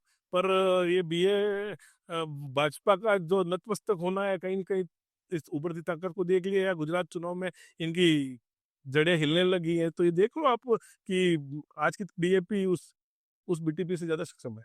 बिल प्रदेश की जब भी बात आती है तो कई तरह के भ्रम भी चलते हैं, कई समुदायों में जातियों में एक डर का माहौल भी हो जाता है। तो बिल प्रदेश की जो परिभाषा है वो आपके अकॉर्डिंग क्या है? देखिए, इसको एक बिल्कुल अलग तरीके से पेश किया गया। जैसे आदिवासी युवा ये कर देंगे, आदिवासी को नक्सली बता दिया। इसी प्रकार भील प्रदेश में भील शब्दों को लेकर, राजस्थान का नाम राजस्थान है, राजाओं का स्थान, आम आदमी का स्थान थोड़ी है। इसका नाम राजपूताना बोला गया था कि राजपूतों का हो जाता था। तो भील प्रदेश जहाँ भीलों की संख्या ज्यादा है और उसमें बहुत लंबा चला, और उसका नेतृत्व कौन कर रहे थे? गोविंद गुरु कर रहे थे, वो आदिवासी नहीं थे। मामा बालेश्वर दयाल पुराने में मावजी महाराज वो ब्राह्मण थे, मामा बालेश्वर दयाल ब्राह्मण थे। तो सभी समाजों का समर्थन, और ये कहीं न कहीं लिखा हुआ ये होना है। ये पुरानी किंवदंती पूरी कहावतें जो वो थी, तो निश्चित तौर एक आदिवासी बहुल्य संख्या। अब उसका विजन क्या है, मेरे को भी इस मुद्दे पे इनकी पार्टी के अंदर बात करने का भी विषय नहीं मिला। और मैं एक बात बता रहा हूँ कि नाम से डरने की कभी जरूरत नहीं थी। छत्तीसगढ़ झारखंड में क्या वहां के सामान्य वर्ग को निकाल दिया क्या? मैंने शिबू सोरेन जी की एक किताब पढ़ी, तो उन्होंने पूछा कि आपको छत्तीसगढ़ झारखंड में क्या दिक्कत आई झारखंड अलग बढ़ाने में? क्या उनको, मुझे दिक्कत तो यह आई कि मैं इस आंदोलन को कैसे चलाने में, उसमें एक तरह मैं सिर्फ आदिवासी जागरण में लगा रहा। और जिस दिन यहाँ के 20% सामान्य वर्ग और ओबीसी वर्ग ने मान लिया कि प्रदेश हमारे हित में है, तो ये अगले 6 महीने में प्रदेश बन गया और भारतीय जनता पार्टी ने बनाया था। ये अलग प्रदेश, ये बीजेपी ने बनाए, इनका काम अलग है, कहते हैं और अलग करते हैं। ये ताकत के सामने झुकते हैं। तो वो बात मैं बता रहा हूँ। तो उस प्रदेश में आज मंत्री सामान्य ओबीसी वर्ग के मंत्री बन रहे हो ना, वो किसी को निकाला दे रहा। आज बहुत बड़ा उद्योग हो रहा है और सारा काम आज सारा समाज मिलके कर रहा है। तो जो ये हवा बढ़ा रहा है प्रदेश का, मतलब ये थोड़ी होता है कि किसी जाति एक का हो जाता है। सर्व समाज का उत्थान होता है और निश्चित तौर पर नए राज्य जल्दी विकास करते हैं और उसके पास अपना आधारभूत ढांचा है। 4 बड़े प्रदेशों के अंदर इसका समय लगे, पर वो एक कार्यप्रणाली बन रही है और मुझे तो लगता है कि सबके हित में होगा। आपको लगता है कि इसमें सर्व समाज की सहमति आप लोगों के साथ हो पाएगी? देखिए, सर्व समाज की सहमति तो महत्वपूर्ण होती है, और सहमति तब बनती है, मैंने कहा कि शिबू सोरेन जी गए, जब वहां का समाज जाएगा अलग राज्य से हमका फायदा हो रहा है, तो लोग तैयार हुए, लोग तैयार हो तो प्रदेश बन गया। अब भाषाई अंतर है, गुजराती भी है, महाराष्ट्रियन भी है, मध्य प्रदेश के लोग भी है। वहाँ जयस काम कर रहा है, वहाँ बीटीपी काम कर रही है, बीएपी काम कर रही है। और मैं कोई भी, ये तो बीटीपी के थोड़ी बन रहा है बिल प्रदेश, वहाँ कांग्रेस बीजेपी भी जाएगी। आज झारखंड में, छत्तीसगढ़ में बीजेपी कांग्रेस नहीं लड़ रही है, इनकी सरकार नहीं बन रही, ये सब अंदर से साथ आएंगे। इनकी मजबूरी है, जो इनकी दिल्ली में नहीं चल रही है, जयपुर में नहीं चल रही है, भोपाल में नहीं चल रही है, गांधीनगर में नहीं चल रही है, इन सबको आना पड़ेगा। ये जो आज हेलीकॉप्टर में घूम रहे हैं हमारे ऊँट वालों के सामने, उनको भी हमारे साथ आना पड़ेगा। और ये सब एक है। मानगढ़ पे वैली रैली कुलार्जन कटारे ने करी, मानगढ़ को तैयार तो नरेंद्र मोदी ने किया। आज बीएपी रैली करते तब इनको तकलीफ हो रही है कि इन्होंने ये कह दिया मानगढ़ को हटाओ, ये बोलता है इनका सांसद के इतिहास के किताबों में। और वो अमित शाह कहता है कि मानगढ़ पे शहीदों का मान होना चाहिए। तो इनकी कथनी करनी फर्क है, निश्चित विचारधारा तो अंदर से है। और निश्चित तौर पे मैं तो कह रहा हूँ, इस मुद्दे पे बीजेपी झुकेगी और आज का आदिवासी परिवार, सर समाज और बीएपी की मुहिम रंग लाएगी। और मुझे लगता है जो समय लग रहा है उससे जल्दी लाएगी। आपके अकॉर्डिंग बीएपी पार्टी की कोई परिभाषा देनी हो तो आप क्या परिभाषा देंगे? स्थानीय जागृत नेतृत्व, रिमोट कंट्रोल से नहीं चलता है, स्काई लैब से ऊपर से नहीं आता है। और अमीर होना जरूरी नहीं होता है, और बाप का मंत्री होना जरूरी नहीं होता है, ससुर का मंत्री होना जरूरी नहीं होता है। ये परिभाषा है, गरीब के घर से निकला हुआ बुदड़ी का लाल भी संसद तक पहुंच सकता है, ये बीएपी की लाइन है। जी। कभी मुख्यमंत्री जी से आपकी चर्चा हो इस क्षेत्र के डेवलपमेंट को लेकर, तो वो कौन से 5 मुद्दे होंगे जिन पर आप उनसे बात करना चाहेंगे? शायद मेरा दुर्भाग्य रहेगा कि ये मुख्यमंत्री रहते हैं कि नहीं रहते हैं, अभी क्योंकि प्रदेश में क्या चल रहा है और अभी जो परिस्थिति बन रही है, मुझे नहीं लगता इनसे कोई मुलाकात हो पाए, क्योंकि विचारों को जानने में भारतीय जनता पार्टी विश्वास नहीं रखती। और अब मैं किसी पार्टी कैडर के व्यक्ति हूँ तो व्यक्तिगत तो मिलूंगा नहीं। मेरी पार्टी के लोग अगर कभी सीएम से मिलेंगे तो मुझे साथ ले जाएंगे तो मैं मिलूंगा, वरना मुझे मुख्यमंत्री जी से इनसे मिलने का, बाकी सारे मुख्यमंत्रियों के साथ मैंने चाय नाश्ता किया, साथ बैठा हूँ, सब मुझे व्यक्तिगत जानते हैं ना। तो मैंने भजनलाल जी को, हाँ, भाजपा कार्यालय में जरूर देखा है। उनका कमरा बाहर रहता था, टूटा सा सोफे के सामने हम बैठते थे, एसी में पानी टपकता था और ये बात तल्लीनता से काम करते थे और ये चिट्ठियां इधर उधर बेच के। तो निश्चित तौर पर संगठन में चीज देखा है, बाकी ऐसे मुख्यमंत्री मैंने वापस भजनलाल जी को नहीं देखा। बीजेपी कार्यालय में अध्यक्ष जी के सामने जो बाहर कमरा रहता था, हमको कभी कहीं किसी से मिलने जाते तो वेटिंग करने के लिए उनका कमरा मान लिया उचित था, जिसमें इन्होंने बड़े संघर्षपूर्ण काम किया। सारी बातें तो मीडिया में सब जानते हैं। और निश्चित तौर पे अगर ऐसा मौका मिला तो हमारे मुद्दों पे बात करेंगे और ऐसी व्यवस्था होनी चाहिए। कांग्रेस बीजेपी के मुख्यमंत्रियों ने तो निश्चित तौर पे टीएसपी क्षेत्र के मुद्दों पे कई बार हमसे मीटिंगें करी हैं। और भारतीय जनता पार्टी के स्थानीय नेतृत्व तो इस मामले में सक्षम नहीं, वो अपनी पार्टी को, संगठन को आगे, कि ये हमारा दुर्भाग्य शुरू से रहा है। ये आंदोलनों की भी जो जरूरत पड़ी है, इसके पीछे कारण ये रहा है इनकी लीडरशिप की औकात लास्ट डूंगरपुर में देवल तक है बीजेपी के नेताओं की, इधर सलूम्बर तक, उसके आगे उनका सिर्फ उंगली उठाना, चाय समोसा कचौरी की बात है। हमारा सांसद प्रधानमंत्री से 20 मिनट बात करता है, हमारा सांसद गृह मंत्री से 20 मिनट बात करता है। मुझे आज तक एक भी बीजेपी के सांसद एमएलए की बता दो जिसको नरेंद्र मोदी ने 5 मिनट भी समय दिया होगा, क्योंकि उनकी हैसियत ही नहीं। वो कमर झुका के नरेंद्र मोदी स्टेज पर बैठते हैं, उनको 2500 सांसदों को नीचे बिठा देते हैं। पर ये हमारे युवाओं की ताकत है, तो उनको समय देना पड़ता है, बात करनी पड़ती है। तो निश्चित तौर पर बीएपी सक्षम है और भजनलाल जी मिलेंगे तो हमारे कई मुद्दों पर बात करेंगे। युवाओं और बेरोजगारी के मुद्दों को लेकर समानता मंच का कोई और आंदोलन हम आगे देख पाएंगे? देखो, समानता मंच मैंने कहा ना गैर राजनीतिक था, और जब जरूरत पड़ी तो ये, मैं यूं मानता हूँ, जिस वर्ग का नेतृत्व किया हम सब मतलब ही खुदगर्ज लोग हैं, जरूरत पड़ेगी तो हाथ में इकट्ठे हो जाएंगे। मेरी ताकत नहीं थी, ताकत मेरे लड़ने की थी, मेरे मंच पे भिड़ने की थी, मेरे मुकदमे झेलने की थी। बाकी पब्लिक तो अपने पे सोसाई थी। और मेरे को किसने सपोर्ट किया था? मैं कहता हूँ जिस ग्राउंड में मैंने सभा की, उससे 200 मीटर पे एक बहुत बड़ा संस्थान है समाज का, उसने अपना खुद का होर्डिंग लगाया, हमको तो पानी के स्टॉल तक नहीं लगाई। मेरे को तो जरूरत मेरी गुजर की बोरा समाज, उस आरक्षण से कोई लेना देना था, मेरी जरूरत उसने की, बाहर का व्यक्ति ट्यूबवेल खोदने वाला, उसने पानी भेजा। तो यहाँ जरूरत है भीड़ सभा की, जब भी संकट हो। वो 16 का आंदोलन थी, बहुत से लोग ही समझते हैं आंदोलन टीएसपी मिला, अरे टीएसपी चला गया था इसलिए आए थे भाई, तुम्हारी जमीन खिसक गई थी इसलिए आए थे, कल फिर खिसक जाएगी। वह समानता मंच की जरूरत नहीं है, लड़ने वाले की जरूरत है, कोई भी लड़ेगा आएगा। हम अभी राजसंघ में 6.5% की जो डिमांड कर रहे हैं इस हिस्ट्री के लिए, तो निश्चित तौर पे उस मुद्दे पे आए, कल हम अन्य कई मुद्दे, इस पर बात चलेगी। पर मुझे लगता है सामान्य ओबीसी वर्ग का भारतीय जनता पार्टी के साथ जाके इन्होंने ये साबित कर दिया, हम तुम्हारे पिछलंगू और वोट देते रहेंगे तो इन मुद्दों पे कभी बात आएगी नहीं और ये स्वीकार कर लेंगे। और मैं एक बात बताऊं, तो मैं 20 साल लड़ा, तो 20 साल रेगुलर नहीं। मेरे को लगता था यार ये मैंने फर्स्ट आंदोलन कर दी, रैली कर दी, मैं मुकदमे का, अपने चुप रहो, धंधा करो। फिर 3-4 सालों में कोई बोला ही नहीं, फिर मुझे आना पड़ा, फिर मुझे एक रैली करनी पड़ी, फिर मैं 2 साल बैठा रहा, फिर रैली करनी।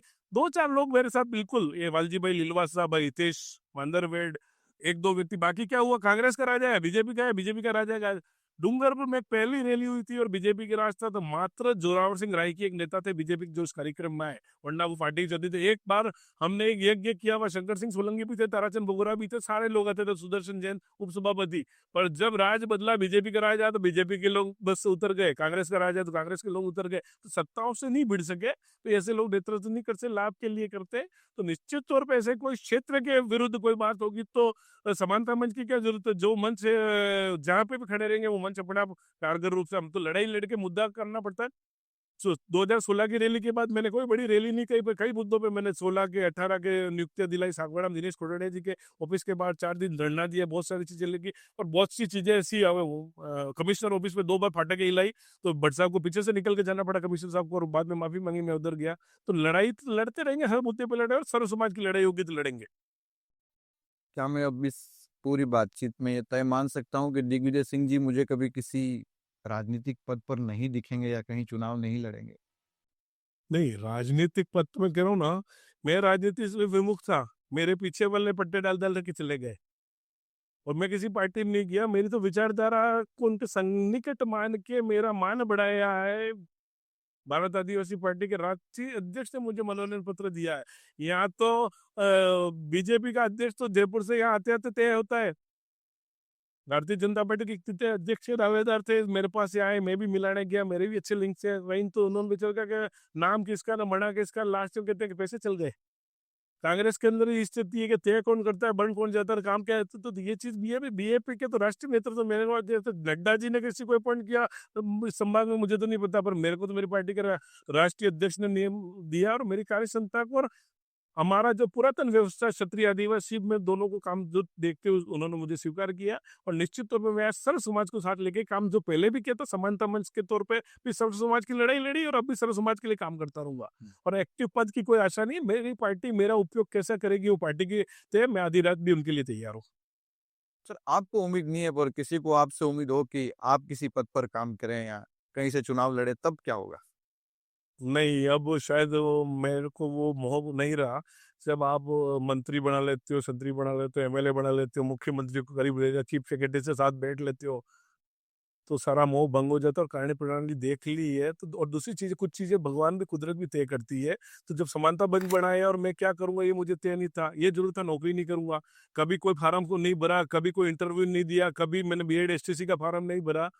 तो निश्चित तौर पे आगे क्या लिखना है वो भी मुझे नहीं पता, पर चुनाव में नहीं लड़ूंगा, ये मेरा अभी तक का तो लक्षित है। और जो व्यवस्था लगे, हाँ, मेरे को दबाव मेरे समर्थकों का, कार्यकर्ताओं का या शुभचिंतकों का आता है, महीना में 25-30 कॉल ऐसे बाहर से भी आते हैं, यहाँ से भी आते हैं कि यार आप चुनाव लड़ना, व्यक्ति पॉलिटिक्स करो, यार ये करो। दूसरी पार्टियों से भी प्रलोभ बनाते हैं कि यार वहाँ क्यों गए, आपने आपको बताया नहीं, वहां चले गए। तो मैंने कहा ऐसा कुछ भी नहीं हुआ, आपने डी पूछे इसलिए चला गया। मेरी विचारधारा से भी कि उन्होंने मुझे साथ लिया है, इनके साथ काम करे, कि अच्छे लोग हैं, जब तक अच्छे रहेंगे तब तक इनके साथ रहेंगे।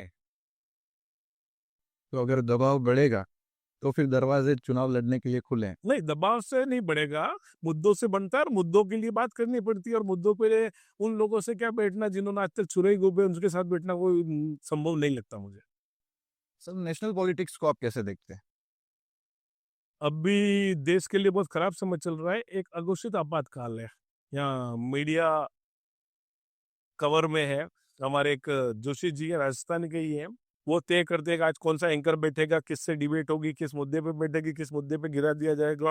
उनके हर कमरे में, इवन बाथरूम में टीवी लगी, और वो चैनल भेजते हैं आज इसकी डिबेट पे याद नहीं होती, ये एंकर आना चाहिए। तो देश का मीडिया अदानी और अंबानी का है, तो आम आदमी तो उस मीडिया को देख रहा है। फिर व्हाट्सएप यूनिवर्सिटी पे जो कैंपेन चला, आज जरूर उसको उल्टा पड़ रहा है। तो निश्चित तौर पर देश अभी सही स्थिति में नहीं है। अभी उद्योगपतियों के लिए देश में काम चल रहा है, और गरीब लोगों के लिए स्थिति नहीं है। और बहुत सारे ऐसे विषय जिन पे ये पहले नहीं चले और अब उनको चलना पड़ा, दबाव की राजनीति के अंदर आ जाते हैं।